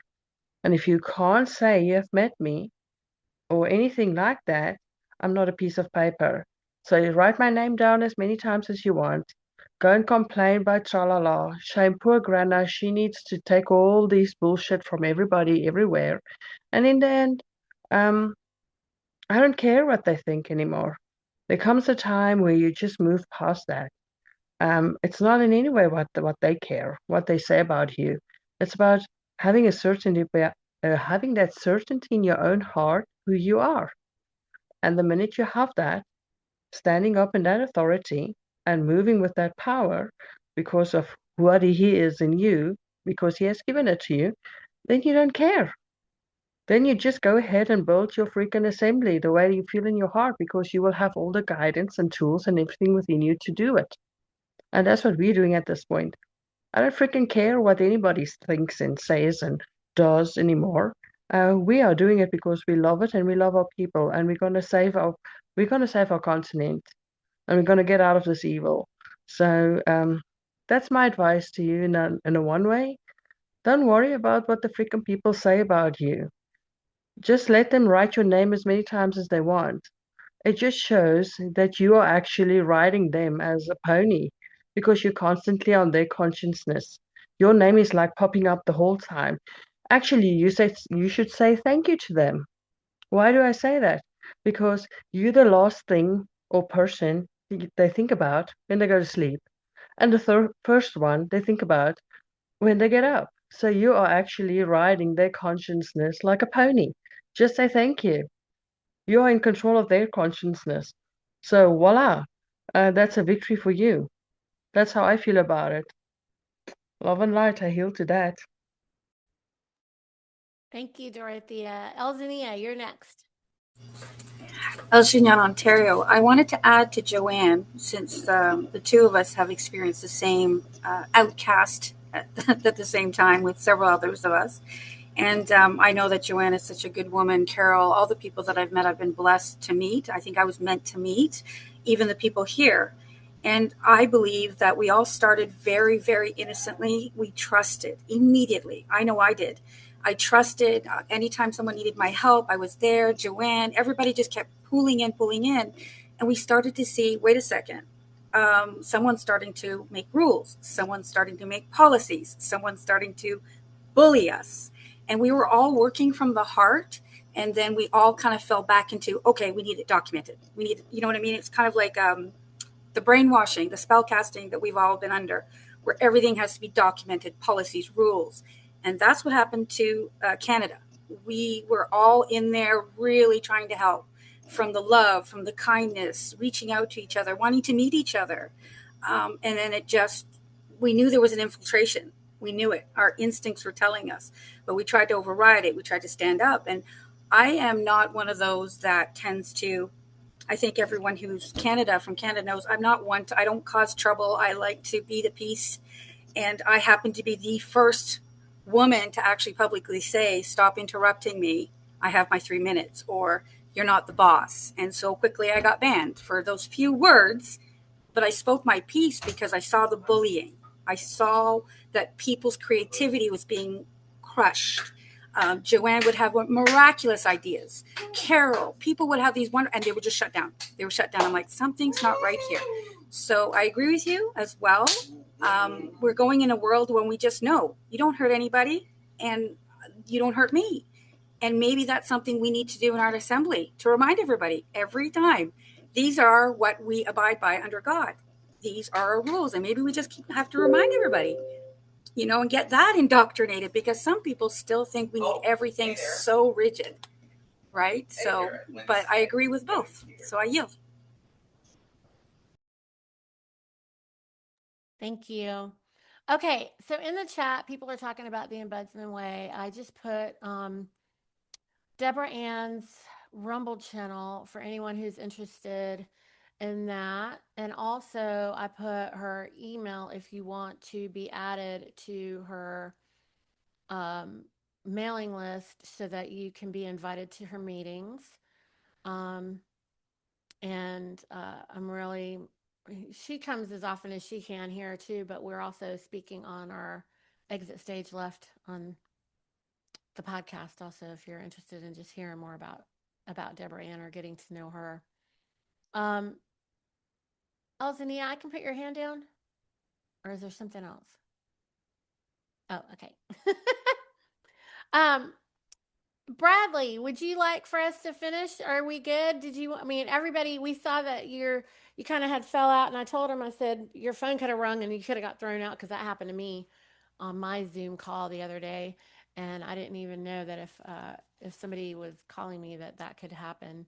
But I saw that your phone died, but we were having such a good conversation. I know we were. I felt bad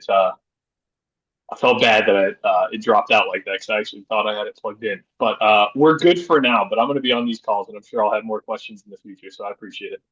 Absolutely. Well, you're always welcome. I put a bunch of links there in the chat for you.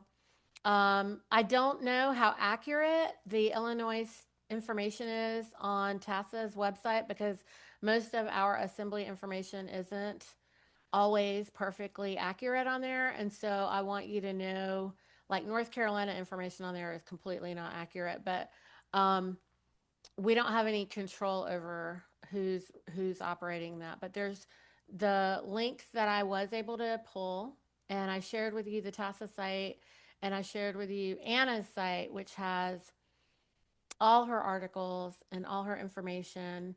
And I also shared with you the correctyourstatus.com link, which is a great place for you to do all your paperwork by yourself if you just want to do it on your own. But I think if you know Kate and them, they can help you. Yeah, they're helping me out a whole bunch. So Yeah, they're my and we boots can on the ground, and I reach out to them when I can't get in touch with you. So absolutely. No, it's wonderful. It's great. And I'm making a note of your email as well.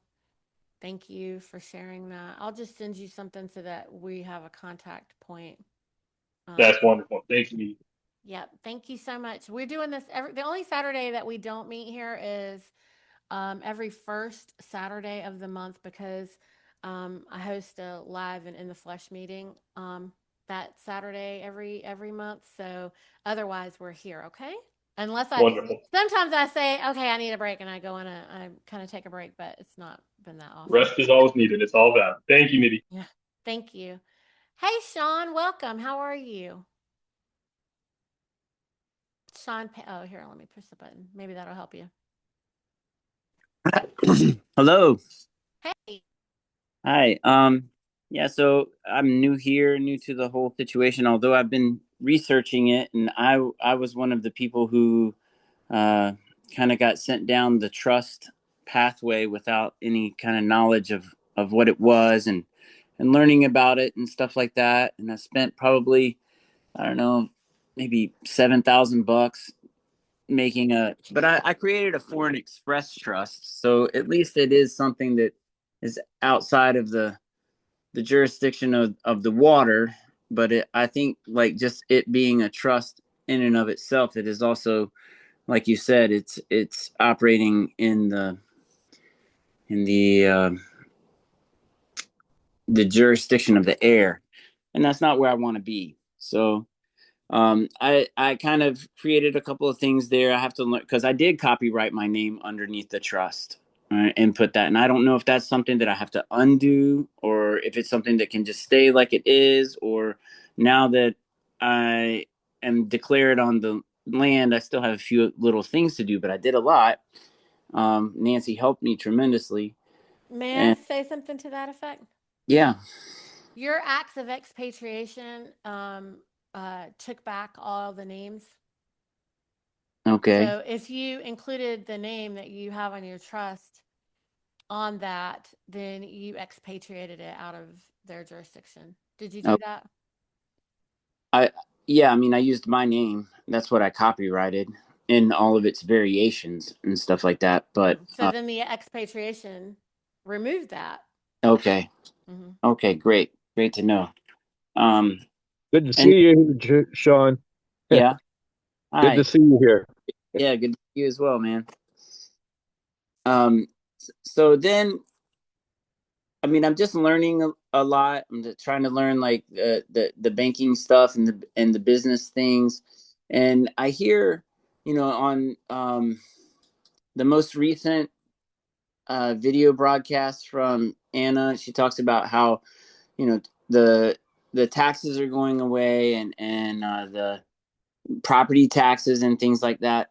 But as here we are declared on the land, how do we know that that is implemented for us? Is that just, okay, I'm not going to pay my taxes this year? I mean, I haven't paid taxes in 5 years because once I learned about what was happening, I didn't come here for any money. I came here for one thing, and that's to stop this stuff. You know, I got a little kid, it's right over here. I'm not going to let anybody go through what their big plan is if I can. You know, I mean, it's very hard to talk about this stuff with other people because they just don't believe you. And it drives me crazy. You know, I get hot. May I speak to that point for you?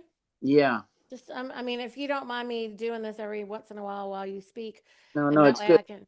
So, on North Carolina, where you're at here, welcome home. Um, we're so fortunate to have you on our assembly, so we're excited about that. Especially because you bring so many gifts and so much knowledge and experience, you know, as to how you did what you did. And so you should know that we all just noticed the sheriffs on every county, all 100 of our North Carolina counties. And we are actively operating in letting them know. But you have to, you know, remember that they think that we've been at war. I mean, think about what you thought before you knew any of this at all. Oh, You yeah. know, so Ignorant. they're like all the way back there, right? And they are not trying to cause. They're not really trying to hurt people. They think they're doing their job, right? So the thing that's going to be really, I mean, listen, I have said for a long time, Sean, that there are certain folks, because I work with nothing but former military farmers, like people who want to, you know, regenerate land, like in my actual job, okay, my day-to-day work. You came to my place, so you know where my food church is. But um, when I'm actually doing my work, I'm working with the living men on the land and soil, and I only work with former military who want to regenerate land. Okay. And so, and there's the reason for that is because we don't have any farms on North Carolina. Everything on North Carolina is either a big ag or it's a homesteader. We don't actually have actual farms. Okay. What's the quantity of acres to be declared a farm? It's not the quantity of acres, it's the risk and how much food you want to produce, and are you in it for business? Because most of them aren't. Most For you to just run a homestead and just sell your extras, you don't really risk anything. Not really. You're not risking for the benefit of raising food on moss. Okay. And Mm-hmm. most of them aren't doing that because they can't afford to do that because of all the regulations that they would have to comply with. And so that's where I come in. And why a lot of the homesteaders who want to be farms work with me, because I do not comply. And so I allow them to produce more than they're allowed to under regs. And I can help them operate without having to deal with that, because I haven't paid taxes in 20 years, and I was you know, declared by the USDA and the FDA and the CDC and the NCDA back in 2013 that I was a self-proclaimed governing body. And that was before I ever knew Anna, and I didn't know how I did that. And actually, at the moment that I did that, Sean, I kind of was like embarrassed by that. And I kind of was offended because I was like, wait a minute. I'm a good girl. I'm trying to do good things. I'm trying to follow the law. I'm lawful. You know what I mean? And for Yeah. them to say that I was a self proclaimed governing body made me seem like I was some kind of narcissist. I felt offended. You know what I'm saying? So when Yeah. we go to a sheriff right now and we say to the sheriff, hey, brother, you're self governing, they're going to kind of believe what I did, I think. They're going to kind of feel like, whoa, I'm not a narcissist. I'm lawful. I'm a lawman. I operate in law and order. You know, I don't stand above the law, right? Robert's asking me, how did I do that without knowing it? Because I know jurisdiction. The problem was at that time, I really thought jurisdiction was city, county, whatever, just like Bradley and everybody else. Like I just, whatever everybody says is a jurisdiction. I didn't realize the jurisdiction was me and my house and then the community and then this, that I didn't realize how it goes. And, but what I knew is that if the government is supposed to be in service to me and they are saying I need to have a meat handler's license in order to sell meat, then I said, why? And they said, because otherwise you're going to be opening yourself up for litigious threat. And I was like, oh, well, no, thank you. I don't need that. And then all I do is I tell the people, hey, if you want beef, butter, bacon, and eggs that haven't been bleached in chlorine, then you are going to come here and get it. And if you don't want it to do, you're going to take responsibility for yourself. And if you don't, bye. Bye. And I interview everybody who I deal with, and I don't work with customers. I don't serve consumers. Yeah. I only work with living men, and I tell them that.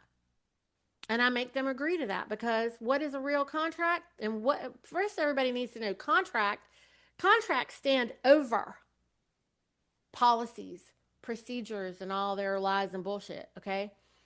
And a contract requires two men to agree. Two living men must agree, and that's a contract, period. And if me and Sean agree that Sean's going to come and he's going to buy beef from me, and I'm going to maybe, I don't know, buy wood he chopped or take it. I mean, it could be a barter agreement. It could be a labor exchange. It could be whatever. Yeah. And whatever our agreement is, guess what? The corporatocracy has nothing to do with it.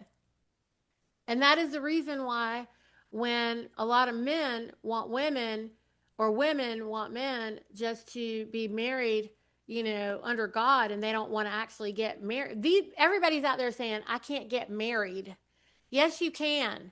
You just don't need to legally do it with the dead corporate fiction and put the state in between you and your wife or your husband. You don't need to marry the state. And this is the piece that people don't know how to articulate. They know they don't want the paper, but they don't know what that means. And so, because they don't know what it means, a lot of people are like, but how are we going to know that we're married? And it's kind of funny, right? Because I think I know, and my husband knows that we're married, okay?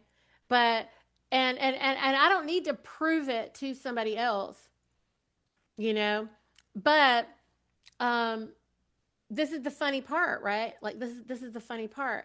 And this is the same, that expression of how's anybody going to know we're married is the same thing as when, young Bradley over here is saying, I don't want to have to tell them I'm a declared American every time they pull me over or this happens or that happens. You want to know something fun, Bradley? I'm sorry, I'm kind of regressing past you, Sean, for 1 second.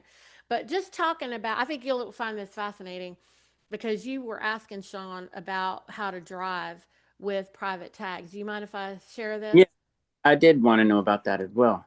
Okay, so let me just share this with you guys. So we are declared, and we have all our private property is unregistered. Okay, and so what we did was we gave them their tags back. We just put them back in the DMV box, because if you use their name tags, then you want them to be responsible. You made your private property theirs. Okay, think about it like this, guys. You ever seen cows and they have a brand on them, like a rancher brands their cattle, right? Yeah. Okay, well, those guys are branding your private property with their name tag, and you let them. And you even gave them the VIN number, which is actually what's branded on that private property, right? Yeah. So what you do is you take something, like we usually take duct tape and put it over the VIN number, because that's what makes it a vehicle. Okay. Okay, when you cover it up, now it's your private property. Sounds silly, but Yeah, not maybe I really. cover it up with a sticker that says private property.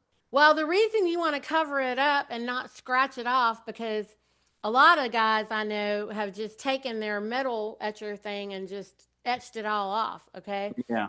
The only problem with that is if you ever want to sell it to somebody who has to be, Yeah. legal, then you Yeah. can't sell it. But, Right. so you just got to think about, what is it? Am I going to ever sell this? Am I going to need to sell this? Am I going to care about selling it? Whatever. Once our banks are open, I'm scratching all them VIN numbers off, because guess what? I'm never going to need to sell my property again. I'll trade it, or I'll do anything with it, or I might just give it to anybody who I feel like. But what I'm not going to do is worry about, I need the money for that. Does that make sense? I'm going to make sure it's used properly. I'm going to make sure it goes somewhere where someone doesn't waste it, because I'm going to care and be responsible about wasting it. But now I'm going to be thinking about that in a way different way. So now we got the branding part out of the way, right? And you don't want to use their names, because their name is that name tag. It's that tag, right? You just gave them your property. Yeah, Hey, I have a little tidbit about the word name. So name is a derivative compilation of not applicable to me. I knew there was something about that. So Sean, I appreciate you clarifying that for me, because someone else said something about that. In Hindi, we say naam, and someone said naam means something else. Do you know anything about that? No, NOM, or I mean, in Hindi it would be in Sanskrit, right? Yeah, naam is just phonetic, so it'd be maybe NAAM. Or Naom, Naom. Oh, naam. Yeah, it could be that. I'm not really sure about that, but what I know is that when anybody asks me what my name is, I just say I am who I am. That's good enough for me. Right, I am who I am. Because if I don't know you, you're asking, who are you? I am who I am. Who are you? Yeah. Because the I am is who we all are, right? But let's get back to the car thing. Is that good? Yeah. Let's go back Okay, so back to the car thing. A, you don't want to use any of their stuff. Okay. And Okay. since it's your property, you got to rebrand it, right? So you Right. take their brand off and you put your brand, because normally if you were to sell a beef or something like that had a brand on it, then you would put an X over their brand and you put your brand on there, right? Now Right. everybody knows it's your property. Okay. So now you've done that job, which can be done, like I said, with a piece of duct tape, or now there's people that make VIN covers. They're real pretty and nice and whatever. And the good thing is you can take them off and sell your car to whoever else wants it, right? Right. Okay. Then the next thing you want to do is, okay, well, first of all, you just declared, Sean. So what we do, and you haven't maybe gotten this far yet, but I think, I know we're still getting organized on how to welcome people properly, because we've been through so much on our assembly. But anyway, we have a link tree, which has all our meetings, and it has all the replays of the old meetings. Well, our International Business Assembly meeting teaches you. We were teaching everyone on the assembly how to write a testimony in the form of an affidavit, because once you come home, now you got to tell somebody. Now you have to declare it. So you Right. haven't declared it, right? You've published it, but you haven't declared it. So you published it on, what was the old Federation website, land recording office. You want to publish it everywhere. Okay. So you want to publish it on Global Family Group to open your bank account.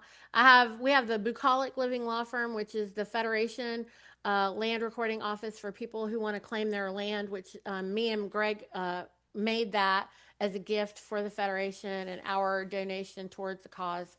And so if you want to upload your documents there, you can do that as well and open an account and have that. And that's free to do if you want to do that as well, because you want to publish in as many places as you possibly can. Okay. And once we actually have our funding, one of the things that we all should be really trying to do is have recording offices on all the counties. But like, we would want to be recorded on every county. Because if there's a storm somewhere and somebody takes the records out one place and you want to have them somewhere else, I mean, I might want to go and make sure I'm recorded on every state of the union somewhere just to make sure that I have records somewhere, you know? Right. And I mean, so, that would be something that we would want to have, like an AI algorithm that we owned as the state. And we were like, okay, this populates. And then it's like, that's, okay, I'm going to leave that AI thing right there because Anna will tell you she doesn't want us messing with it, and I'll just leave it alone. And and I'm not saying that we don't use rakes and hoes and AI, you know, a tool, but let's just I'm yeah. going to leave that piece of it for a minute because we aren't automatically going to record anything anywhere because you have to volunteer and voluntarily choose to share your documents wherever you put them. And so we don't necessarily want to encourage anything auto doing any of that. Okay. Okay, because it needs to be your deliberate intention. Even though I know your heart is in a good place with it, it's not because you want to cause harm, but everyone should know where their stuff is and be consciously, deliberately, intentionally choosing, using their free will choice to put it wherever they want. Okay. So if And I wanted to travel across America, I uh huh. would I would want to find the counties of my route and preemptively send No, this. no, no, no, no, no, no. Okay. This is let me go back to what I was saying. So because you declare, I mean, because you have published, now you want to declare. How do you do that? So when you declare, what you're going to do is you're going to write your testimony in the form of an affidavit, and we're going to notice the state of state, and you're going to notice the Secretary of State of States. Their job is to notify, you know how where we say notice to principals is notice to agents, notice to agents is notice to principals. Their job, because look, these guys are in lockstep because this is military. We're under Yeah. military rule. Okay. Our military has been working for the Roman civil law, you know, municipal government and the British territorial government. Okay. And Yeah. so you need to know that currently Anna has, because of all the action of all of our assemblies and the thousands and thousands of people that have been doing this and exercising this common law, it is because of all of our efforts, okay, that she has been declared the only lawful government. She has made sure that our assemblies are the only lawful government, right? What does that mean? She has been contested globally by multiple nation states all over the planet. Okay. And they have all agreed that this is the only lawful government here. And then on top of that, she has currently got the purse strings. She is the fiduciary of the United States of America. That is why she is in the Federation office. This is a hereditary state. Her husband was the hereditary uh, great, great, great, great, whatever grandson of William Belshire, who was one of the barons for William the Conqueror. So I don't know if you know this, but William the Conqueror gave his 8 barons sovereignty in their own right when he took over England, and he gave all of them a portion of England so that they had land in their own right. And then one of those barons, William Belshire, he brought his church and he came and um, they came and they set up and they're the ones who actually developed Boston. Yeah. I Okay. remember. I saw the video where Anna was talking about that, where it was explained. Okay. Yeah. Well, I know Bradley and a lot of other people don't know this. Yeah, yeah, it's good. So anyway, what William Belshire did after the Revolutionary War was, one, we didn't have a sovereign here to allow us to be able to operate in commerce on the high seas, and we have all these natural resources, and we wanted to be able to operate in business with Europe, right? And so we needed a sovereign. And so what William Belshire did was another great thing, which he didn't want the responsibility of that on his own. He didn't want to be a king of anybody. So what he said was he declared that all the Revolutionary War members who fought the war were now sovereigns in their own right. He divvied up and granted all of the 13 colonies equally amongst them. And then he said he did something even more great. He said anyone born on this land and soil going forward will be a sovereign in their own right. So we're all kings without courts now, if you were born on this land and soil. And that is the reason why they don't want they don't want Americans to have their sovereignty. And if you get your once we have our accounts opened, if it is not your desire to go out and get all the 10 million people right around you their own accounts as soon as possible, it does two things. One, you're a target unless and until everybody else has their wealth, because then they want what you got. That's all they want. So you want to make sure they get theirs so that they don't want yours. That's the first thing. Second thing is, everybody should just be able to anyway do whatever they want to do. Who are we to be the rulers of any of them? No, I agree 100%. I think that the human race, once it's like everybody gets a grant, and that grant, like, here you go, follow your imagination. Where exactly past forever, they've been, oh, you got to write your paper, oh, you got to do this, oh, you got to go before a board of people, they got to decide whether they want your little piece of artwork or not, or whatever. And then okay, it kills it. Right. Okay, what you're saying is good, but let's get back to this thing. I know we keep veering everywhere, but Bradley's saying with a vehicle, which is a car or a truck, if it's registered to the state through the title, is it an issue putting private plates on it? You gave them their plates back, Bradley, so we told them no, we're no more contract. Okay? But we're not giving them the title because we don't have the MCO. The problem is, yes, you are correct. They still have the MCO. This is a pain in the ass, all right? And should it be a problem? Maybe, but so far it hasn't been. I don't have my MCO. You're correct. They do have the registration, but I did give them the plates back. But I have private plates on mine. So this is what's going to happen, okay? Policy officers, these rando guys in the street, they don't know anything. Okay? They don't even know that you're owed the law of peace. And they don't even know what the law of peace is. And they don't even know that there's a law of war. And that the law of war and the law of peace is a real thing. They might know, but most of them don't know. Anyway, they don't exercise that with us, okay? So here's what I know is at the beginning, I got pulled over a lot. Okay? What you need to know is that your sovereignty, your power, it does not come from this piece of paper. Okay? It does not. Also, they're going to say, I need to see your blah, blah, blah, blah, blah, blah. But before they say anything to me, if they pull me over, first of all, I don't just stop. When they're pulling me over, I take my time. I turn into Grana. I calm down because, you're always like, oh, crap, they're pulling me over, right? Like it's an assault, okay? It's an invasion. So you just need to calm down.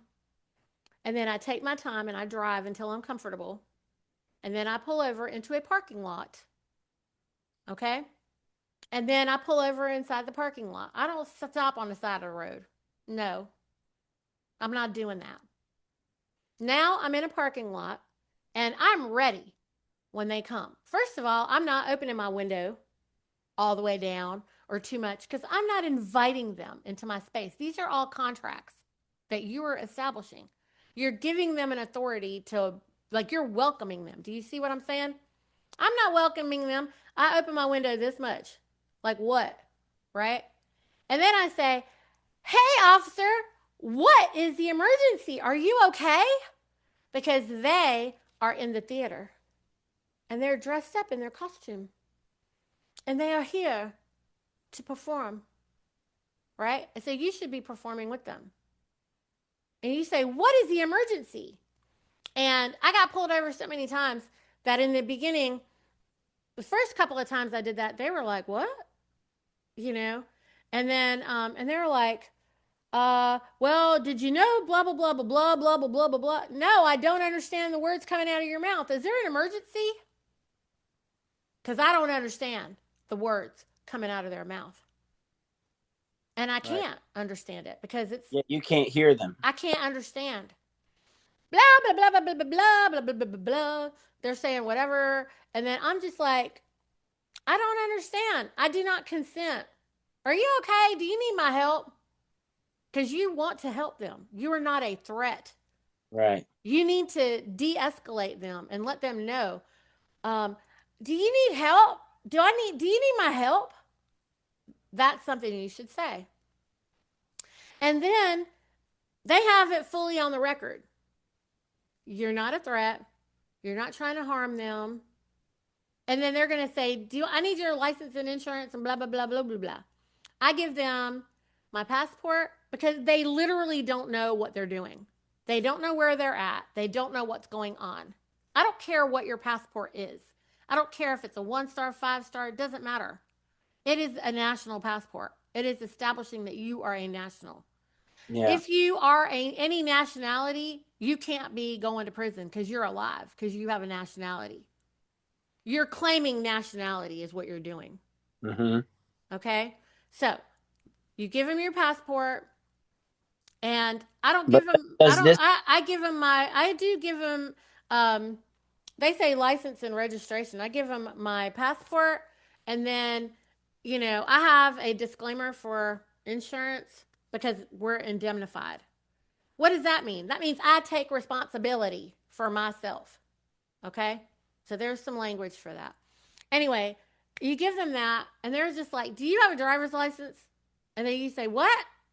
I don't understand the words coming out of your mouth. Is there an emergency? Do you need my help? And then they're going to go to their car, and they're going to come back in a few minutes, and maybe they're going to have a ticket. Maybe they're going to have whatever. I don't know. But whatever it is that they have, they got to get it through this little bit of window. Okay? And if they want to give you a ticket, just take it. It's fine. Because when they give you the ticket, now you have something. I will tell you that I was pulled over about 8 times. And all the 8 times that I got pulled over, I only got a ticket 3 times. And the first time I got a ticket, the second time it wasn't, the first time it was for speeding. The second time it was for, I don't even remember what they put on there, something. And then the third time it was like toy plate and this and that and ding and dong, like a whole bunch of stuff. Like they tried to give me a ticket for all these things because they can never give you a ticket for the same thing again. Because the first time they gave me a ticket, I did the 72-hour rule, and I sent it back in immediately with an objection, no contract, no content, no consent, non-negotiable. And I included my TIFA, my testimony in the form of an affidavit, which was unrebutted.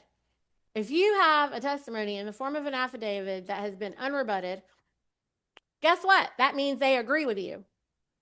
And why do they agree? Because they're brigands, they're criminals, they're not right anyway. They can't rebut you. They're not going to. Okay? Because they're criminals. What do you think they're going to do? Hi, I'm a criminal and I contest your truth? No, they can't do it. Okay?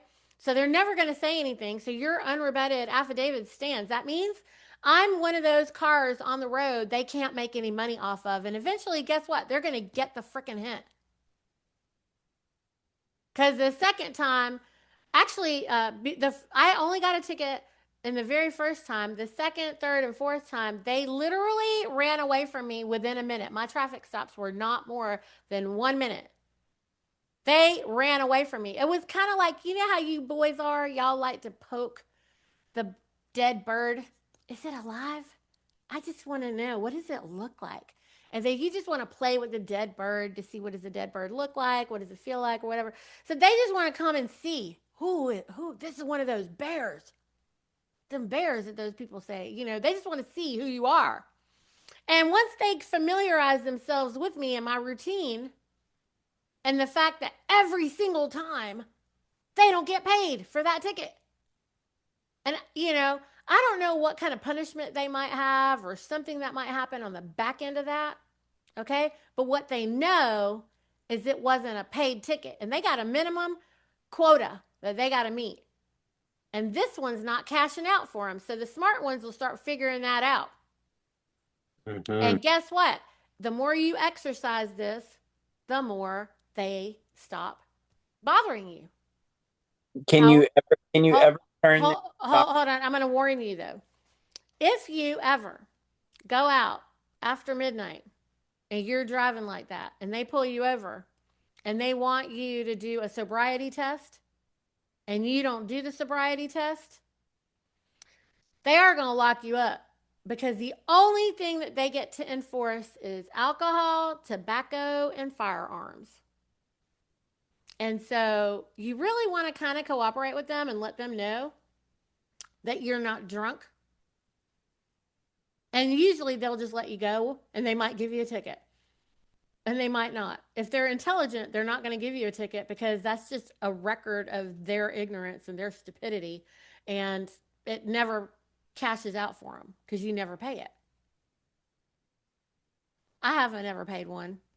Now, the guys in my house, the men, those men, they get pulled over a whole lot more. It's way more aggressive. So they will definitely push men into corners just like how they normally, when they pull a woman over, it's one officer. When they pull a man over, it's normally two. You're going to have to be at peace. You're going to have to be cool. You're going to have to know who you are. And there is no reason for you to get upset. And if you actually get kidnapped, Bradley or Sean, and you're declared on North Carolina, you're supposed to jump on the emergency channel when you get pulled over and say, I'm being pulled over. I'm at this location, blah, blah, blah, da, da, da. Leave it on speaker. Let us listen or whatever you can do. Because then we're going to know if we might need to bail you out. And then at the end of it, let us know, okay, I got a ticket. That's it. That's what our emergency channel is for. Well, More one than a lot of things too is like, okay, you can carry a concealed arm or visible and stuff. Do you still have to tell a cop that you have a concealed weapon? Okay, they don't know the difference between arms Yeah. and firearms. But their not knowledge, does that put us in a responsible position, or just because they're ignorant that? No, we're responsible, but listen to what I'm saying. I'm not going to right now we're in a moment of duality. So y'all just need to go ahead and accept that and stop acting like this isn't happening. I accept that. Yeah. I mean, I'm also talking to other people on here, Sean. Okay. Okay. This is not just you. This is for everybody. Okay? We're in a moment of duality. And so as the new earth rises, okay, there is a time of duality and ignorance. Now, it's going to take a little bit of time for these people to fully comprehend what's up. And once we're funded, we can do more powerful things. Okay? Right. And until that moment happens, then as far as these guys are concerned, because you guys are men, y'all know if you don't show me the money, it's not really real. That's how men operate. True or false? True. Okay, so that's what they're doing. Okay. Now, Anna said within a week or two, you're going to see a lot of different changes because they have to do something. All right. They have to. And they're going to, the Army has been educated on this and the generals are being educated. And this is not going to happen. And there's no magic wand for this. Right. Okay. And Right. so for that reason, we all have to know who we are. If you don't know who you are, let me tell you what, Bradley Schulman, you should listen to on my podcast, Annie sharing her story about how she got herself out of jail. Because they are evil MFers. They might could throw you in jail because they've thrown my son in jail because he wouldn't do the sobriety test, which is how we know you should just do the sobriety test, okay? But also, they were terrified of me when we showed up because we met, my husband and I showed up on the scene when they were kidnapping my son at 1 o'clock in the morning after he had been working at a restaurant, okay, and going home. And when that happened, we showed up. Well, I walked up to these there was 8 cop cars. What in the world? This is trauma. Nobody should have to go through this. This is evil. Okay? And they saw me walk up and they saw him walk up with me. Why didn't they arrest us? You might wonder about that. I told him, I said, you guys better be warned. He is expatriated out of the system. You have no jurisdiction over him. Release him. He's alive. And they said, well, here's where we're taking him. And they tried to just take him. And they did, right? If he would not have complied when they got him there, if he didn't sign anything, if he didn't do anything, and if I had better information too, because we're all learning something, okay? But when I got down there and my son called me, I should have started reading the Bivens Declaration right there on the phone, because that is a court of record. That phone call is on record. It is being recorded. It is on the record. It is evidence. When that happens, all I needed to do was start reading his paperwork, because the magistrate, the magician, the magistrate, they operate in magic, okay?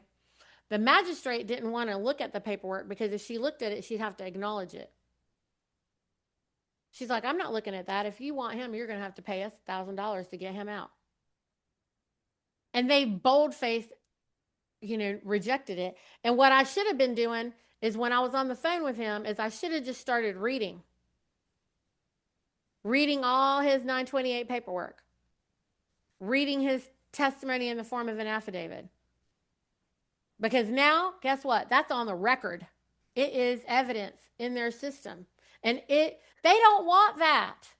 They do not want that on. They're going to want to redact that out of their system, because what they're doing is criminal. And that's how Annie got spit out.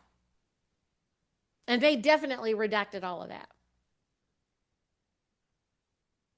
You need someone, which is the reason why we want a copy of your records if you're on the assembly, and you want me to know if you got kidnapped, and then you want to call one of us so that we can be reading. And I'm not talking about just any one of us, but the ones of us that have your copy of your records. You want us to be able to read that on the call with you. We don't have to come into prison to come get you. We just have to start talking. And we're going to say, and everything we say, you're going to say, so be it. It is my wish to be released from this kidnapping. I agree. Right? Right. But and they will spit you right on out. Annie has done that, and she's helped other people. She's helped someone else get out of jail just by you start talking. We start talking on their record. And that works pretty good so far. That's worked. And that works. That's not going to be like, your paperwork isn't going to save you. There's no passport 5-star or otherwise that's going to save you. Okay? And also, by the way, this isn't you. They're going to say, is this you? Is this you? No, I'm right here. Hello? Can you see me? Can you see me? Because I'm right here. You have identified me in the wild. Yeah. This is not you. They want you to say that your identification is you. No, it's not. This is me. If you say yeah, they're like, oh, that's that dummy. And they got you. Let he who is fooled be fooled. Well, that's good lessons. Thanks. We all need to know how to handle ourselves. And I'm telling you, when they pull you over, your adrenaline's going to go and you're going to say all these crazy things. I know. The more that we talk and the more that we practice, look, watch one, do one, teach one. Okay? So once you learn it, you start speaking it. And once it becomes your vocabulary, you will stop saying, I understand. You won't be understanding anything. I don't understand anything. Yeah. I don't understand nothing. I am not a girl. I'm not a wife. There's a lot of things I'm not. I'm a living woman.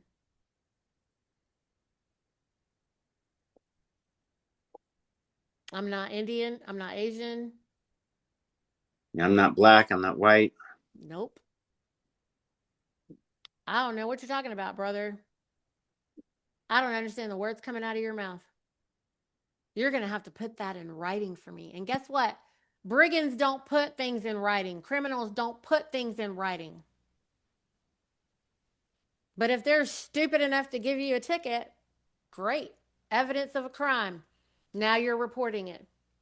What if you don't sign it? You don't sign it. Yeah, you don't sign it. You don't sign it. I They would. don't even ask you to sign it anymore because the ones of us who've been doing this longer than you weren't signing them. Duh. Now they don't even ask you to sign it. They don't even sign it anymore. Mm. Isn't that fun? That's so they don't get stuck with the bill. They're gonna anyway. Their badge number. Oh yeah, go ahead, Robert. Because I got one recently that is signed by that person. And if I may kind of give a little bit of backlog or backstory so that everybody understands the context. So it was for license required TC 521.021. In other words, I was driving without a license. I was traveling, excuse me, without a license. I don't have a license because of back child support, and that whole thing restricted me from getting a license and also getting a passport. So that's kind of this hindrance that I've had looming over my back for many, many years. But when I got the ticket, it was it was interesting to me because I gave them my state national ID, and at first they were confused and they were looking around and stuff. And I think where I really screwed up is I offered my Texas ID, even though I didn't have a driver's license. And then that's what triggered it. And like, oh, well, let's be cute. Let's write this down, write him up for a ticket. But then it was interesting to me because the officer was acting as if he was cool on my body, that kind of thing. And I told him, I said, the only options they put on here, and I didn't know anything about a 72-hour remit, and hey, I don't want this. They gave me only option B, and that was to pay $150 plus 30, which is 180 bucks. I signed it on my end, what I remember, without recourse, because I remember telling the guy, I said, I don't have my thumb pin. I can't sign it. That's what I told him. And then I said, okay, well, I'll know how to sign it. I said, without recourse. So my goal was just You to should wait have put until VC. Just I'm gonna stop you right there. The yeah, way yeah, the no. way that we autograph Teach things me, teach me. is V.C, which is coactus, which Uh, means under duress. So you do a V.C. Without recourse is what you do for money claims. okay. But for this, they're asking you to autograph something under duress. If you actually have to autograph a ticket or something that you don't Yep. want to do, which we are not giving anybody free autographs, okay, guys? So because we're not, meaning like, I don't care if you were at a fun park and they want you to sign a release, so that you can go drive the cars or whatever. You know how you do the little release thing? Yeah. Anything that you autograph, you're going to put a V.C. This includes, but is not limited to, every credit card receipt, everything. Your autograph ought to be V.C with your byline, by my living hand, by with a colon, and then your full name, all the way written, all the way out. If you have a first, middle, and a last name, whatever the whole entire thing is, with your copyright symbol on the end. Because if you're like, Robert S. Blakely, you're not going to put S, because what does that mean? That's nothing. This is not proper English. You have to go all the way back to the Chicago Manual of Styles, the New York Manual of Styles of proper English. We don't abbreviate. We don't abbreviate, and we don't do all capitals. That's why the capital COURT is a joke. That is them noticing you. Hey, this is pretend. We're pretending court. Do you want to come play court with us? Okay, come on in and play. Yeah, this is lies and bullshit. Because in proper English, we don't have a C, all capital COURT. Okay. So how do I get on that list in case I go to court and tell them to get bent because I have the right to travel without a license? And if What they put me list? in court, huh? What list?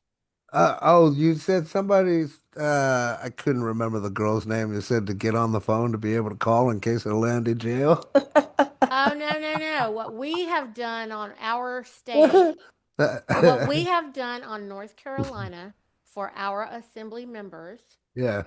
is we have a signal emergency channel so that if you're being kidnapped, we want to know. If you let one of the Yeah. assembly members know that you've been kidnapped, you want to text it in there, you want to say it to somebody, you want to get on the horn with somebody and let them know, I'm being pulled over. That's what I'm saying. I want to get on that list. I'm just saying this is what we do on our Because nation. I'm Listen, our job, listen to what I'm saying. yes. Our job on our assembly's job is to protect the people and the assets on our nation. Okay? So on our nation, which is not your nation, you're not in my jurisdiction, okay, Robert? Damn it. I Right. need to You move. need to get your own people on your you need to get your people to do something. Listen, your people in your jurisdiction, you got to do that. On our nation, our jurisdiction is here, right? So what we have done for our nation is we have an emergency channel. People think you're supposed to get on an emergency channel to say, oh, there's a rainstorm here. I mean, I guess that's fine. You know, like if there's a tornado or a hurricane or something, you feel like you're in harm's way or you want everybody to know, hey, there's a hurricane, there's a tornado, SOS, like be aware of us. That's fine. But what another emergency for us is, yo, they're trying to kidnap me. Or, hey, they're at my house. I'm not opening the door because I don't have to break that ledger. If I open the door, I have invited them. Why would you do that? Why are you addressing them? Why are you acting like you can see them? You can't see dead people. I don't see dead people. Do you? I don't see them. Okay? And they're all dead. Corporate fictions. So if somebody's knocking on my door and policy officer, I mean, if they're threatening they're going to break down my door, I'm going to open the door and tell them to back up. And you're not going to be armed because you must be at peace. If you have an arm, they're going to shoot you and ask questions later. Okay? Sure. Because they think they're at war. Sure. The only arm I have is this nice samurai knife here. I mean, I got lots of arms, but what I'm saying is I'm not going to be threatening them with an arm. I can take a white napkin and wave it at them and be like, back up. Okay? And they better honor that. And then I'm going to walk them right on off my property, and then I'm going to talk to them. I'm not talking to them on my freaking porch. You back them off your property, and then you talk to them. And they're going to make you stand there and explain and defend and play their game for over an hour and a half. That's how I got rid of the USDA and the FDA and the CDC and everybody. They all came to my house when my babies were itty bitty they were in diapers, and I had to go outside and leave my babies unattended for over an hour each time these idiots showed up and tried to threaten me. You guys haven't actually stood up to the corporatocracy yet. And when you do, it is not a joke, and you better know who you are. Well, so that's what I'm saying. I guess I'm going to get something in the mail saying, here, come show up to our fake little kangaroo court. And I plan to They only shouldn't if you do. noticed them before that, but we can't appear anywhere because we're alive and they're dead. Well, I didn't notice anything because I didn't know anything about that 72 Well, hours. how long has it been? Oh, it's been over a week, more. You can Couple weeks. still Yeah, notice them. October 31st. You can still return it to them It and was say, October 31st, actually. right, your court date's probably coming up any second now. You can still send them something in the mail. So, what do I do? You said something about a PETA or something? TIFA. It's a testimony in the form of an affidavit. I'm going to have to look. I can't teach you that here right now. I'm not going to. Yeah, I know. But I will send you the link of the video, and you know how we can talk to each other. We'll figure Yeah, it for out. sure. For Yeah? sure. I Okay. just want to be prepared for when it happens and know how to go in there and be like, do whatever. You're not going in there. We Okay, don't go even into better. their courts. Even better. We Even better. can't make an appearance. We can make a special appearance if we want to, but you're definitely not ready for that. And we don't need to. We operate on the court of record. What is the superior court? Court of record. Okay. Court of record is the superior court. Even when you go in there, you're not going to talk because they can't hear you and they can't speak English. So they can only read. The judge will be like, well, they're going to be trying to get you to contract the whole time. Right. And you're not. That's why you can't go in there if you don't know what to say, because we don't want to really say anything. Everything that we want to say is on the record. It's already on the record. We already wrote it down. We already gave it to them. No, we're not talking. And that's in the form of the TIFA. Testimony in all they can recognize is an affidavit. And living people can't write dead people's affidavits. We only testify. So we testify in the form of an affidavit. We don't give them affidavits. Only dead people do that, or corporations do that. We give them a testimony in the form of an affidavit. Now, if you're not a declared American and you try to do what I'm saying right now, because this is going to be on a Rumble channel, and so when somebody hears this and they try to do this, you will go to Club Fed. Don't Oh do no, it. I'm not I talking to see. you. I'm Yeah, talking to the people right. listening to the replay. So I'm just gonna send it to this address then. I will talk to you offline. Cool. Thank you. Uh-huh. And I yield. My apologies. I Thank just you. knew it was the right No, it's a timing. You lot of see. details, and it's Yeah. and there's a whole class that I taught But it on. was perfect timing. I just had to say that because I was getting tired and it was like, oh man, should I go do something else? And it's one of those things that I just want to point out that some of that information you're not going to get unless you're here. You know what I mean? So thank you for your time, Needy. I appreciate it. And I yield. Absolutely, yeah. And so I'll share. We you can go to the North Carolina Assembly's replays on Rumble and look at our International Business Assembly uh, classes, and where I literally walk everybody how to write their testimony in the form of an affidavit. But if you want, Robert, I can help you too, and we can talk about that. But I don't I don't solicit people for business or anything like that. If anybody wants my help, then we do have a law firm that we can help. But you know, I don't I'm not doing this for solicitations. I want people to know who they are. But once you go through the process, then you should be. I mean, I want people to know how to fish. I don't want to fish for you. I need you to be able to fish. But sometimes you need like a little lesson, or sometimes you need some help Absolutely. at the beginning. And if I help you in the beginning, when we do all that, people think, oh, well, Niti's trying to make a bunch of money. Like, don't be an idiot, okay? That's not what's happening here. Well, I can Um, say one thing, like if I can know and understand the process, then I can help and guide other people through in leadership. You know what I'm saying? So I Absolutely. appreciate all of your help. Yeah, And well, business owners know that you hire, back in the day, we would have the contract lawyer put the contract together the first time, and then the next time you do that same deal, you just use it yourself. You don't ever go back to the attorney to do it, you know? I mean, that's how it goes. But people who aren't in business actually don't really think like that, and they don't really comprehend that you can learn the law and you can exercise it yourself, right? If you know how to write. Anyway, I think that we're kind of good with that, right, Sean? Carol's got her hand up. Do you want to continue, or do you yield? No, no, Or yield. okay, cool. Thank you so much. Mm-hmm. And with that, Carol, are you changing the subject, or you're free to change the subject if you want to?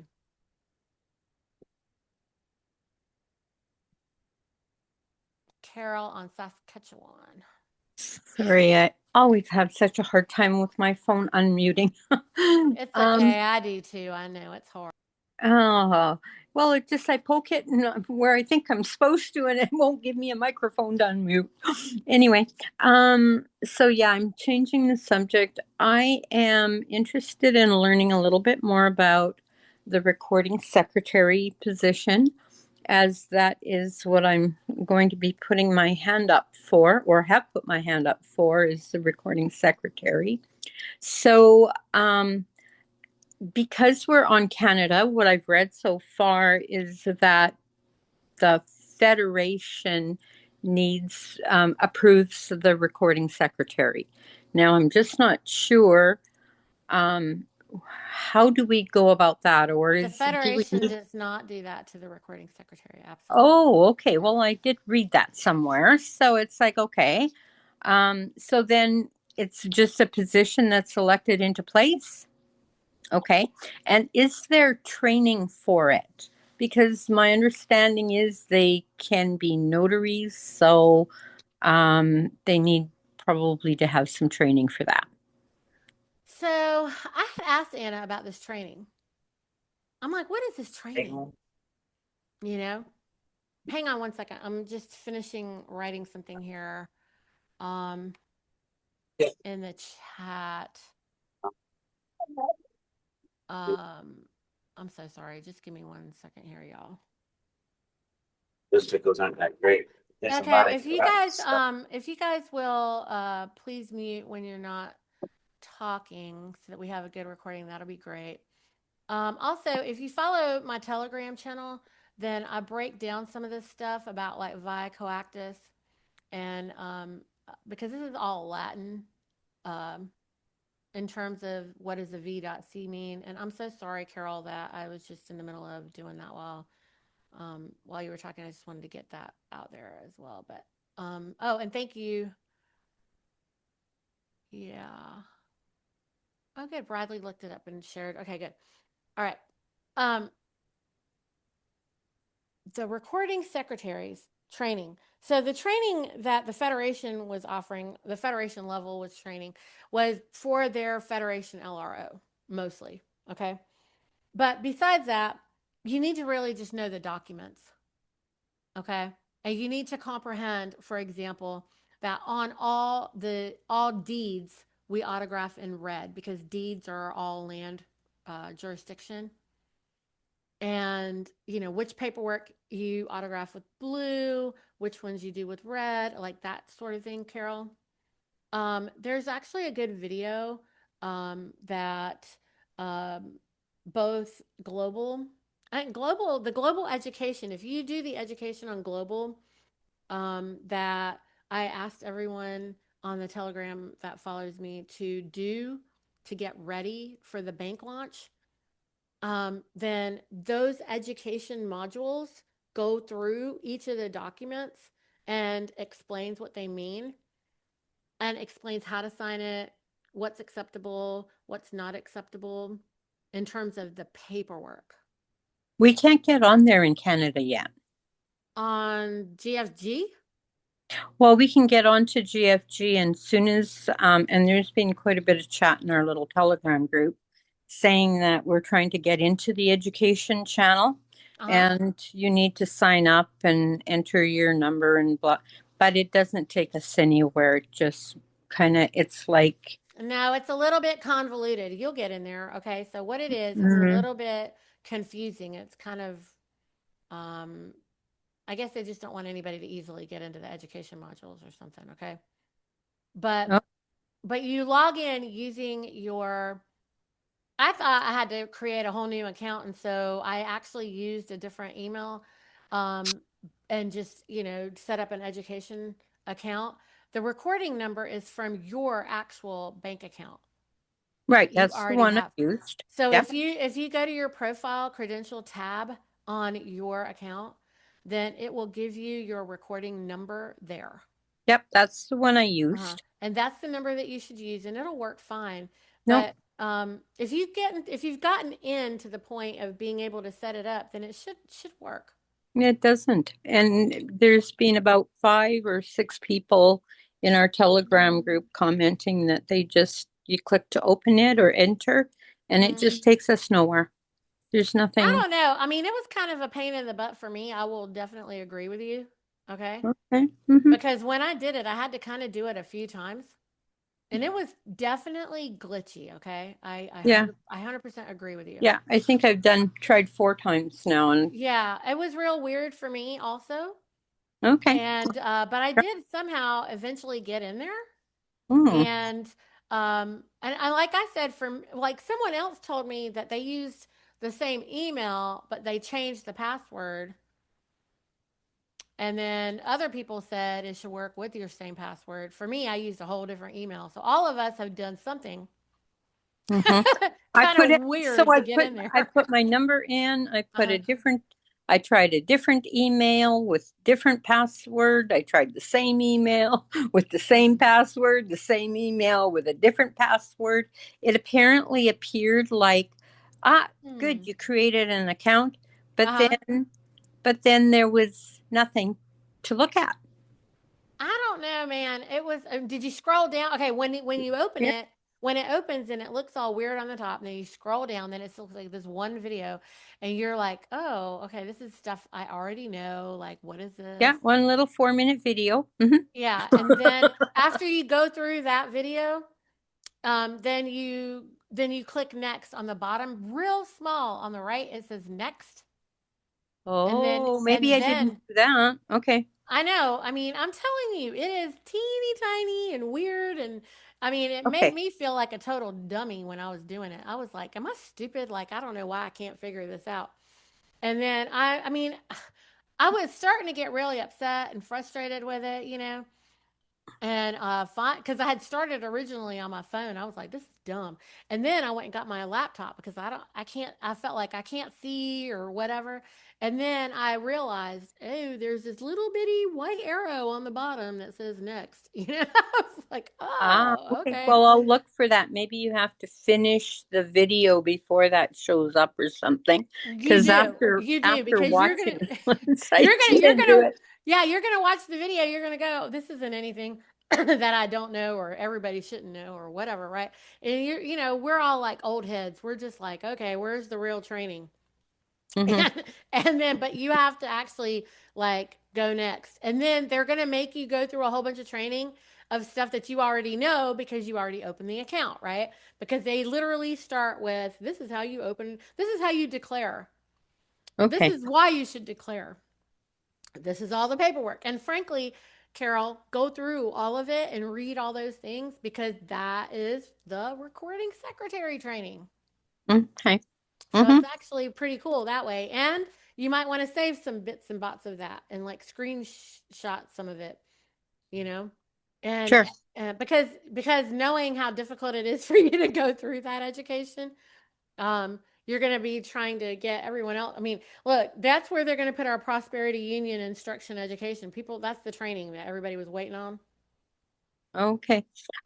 So then would I um to get a recording seal, secretary seal or stamp? You don't have to have that. You could actually write the word SEAL, seal. Um, Oh, Anna okay. was real adamant about the fact that we shouldn't have to have a seal. And then GFG started rejecting bucolic living law stuff, saying that, oh, you can't do that without a seal. Oh my God, not on my watch, and blah, blah, blah. They went all up in arms and went a little bit crazy. And Anna was like, Neethi, just order the seal. So it's not mandatory, but you create the seal. Okay. So your assembly is going to have to create the seal, and you guys Okay. create the logo, which it actually should be your seal. Well, it doesn't should be. It's whatever your assembly decides it's going to be. You can probably look at some examples of some other assemblies seals to get some idea of what yours could look like. And then you Okay. guys design your own. Yeah. We've called for some submissions for seals, and we're working on getting a name. It seems a slow process, but Maybe we can have a meeting with Just Canada and I can just share with you the little bit that I know, and that way everybody doesn't need to get bored of that. But like, oh, perfect. Maybe we could set up a time. Maybe I'll message you on Telegram to do that then. yeah, that's fine. Let's do that because I did something similar.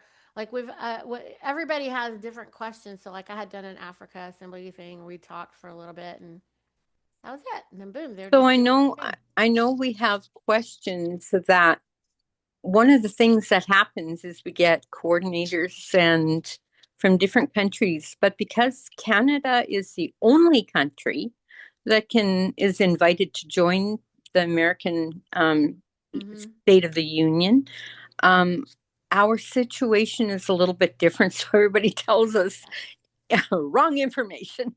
I Yes. know they don't mean to, but it's different for the Americans and it's different for other countries Mm-hmm. that have to just establish everything themselves, right? But I think Correct. what we're trying to do is establish the way to get and belong under the federation. So if Correct. we could arrange a meeting, a separate Yeah. for Canada, Yes. that would be awesome. Maybe Sure.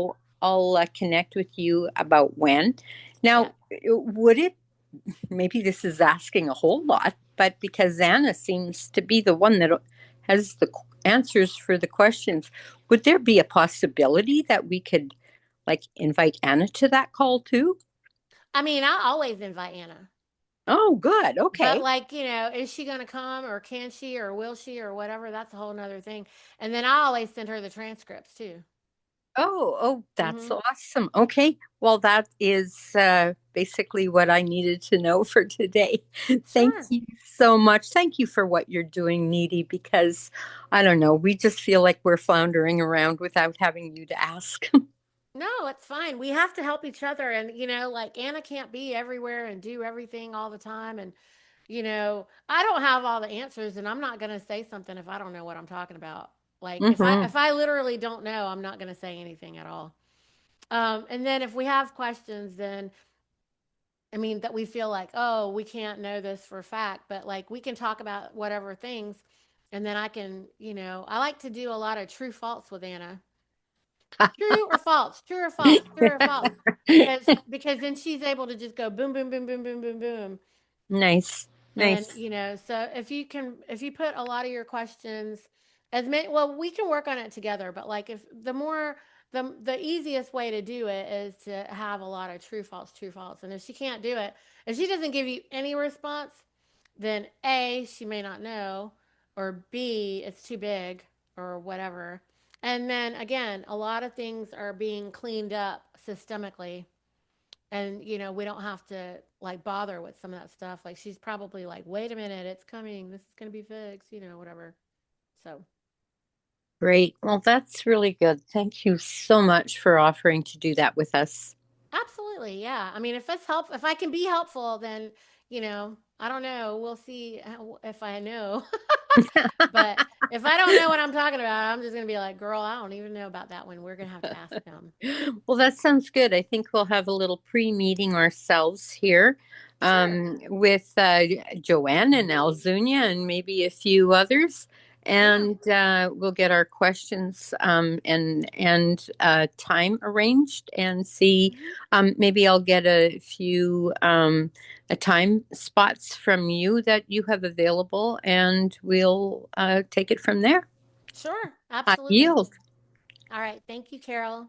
Thank you. All right, guys, we've been going on for 3 hours. And so I am ready to go unless there's anything major that anybody needs to ask. Cool. Thank you, everybody, for making time. And I'm going to just say that I plan to be here. What is it? What's next week? I don't know what the calendar looks like. Hang on. Let me not lie. Oh, I will not. Am I going to be here next week? Hold on. December 20th. Yeah, December 20th. Oh, yeah, actually, I can do the meeting. I can do it the 20th, but I'm not going to do anything on the 27th. I could maybe do it on the 27th. I don't know. I might be fine with it.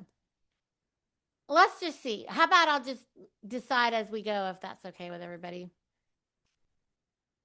Because I'll decide next week if I want to. I don't know exactly what's going on here for the holiday because it's weird when you know that this isn't a real holiday.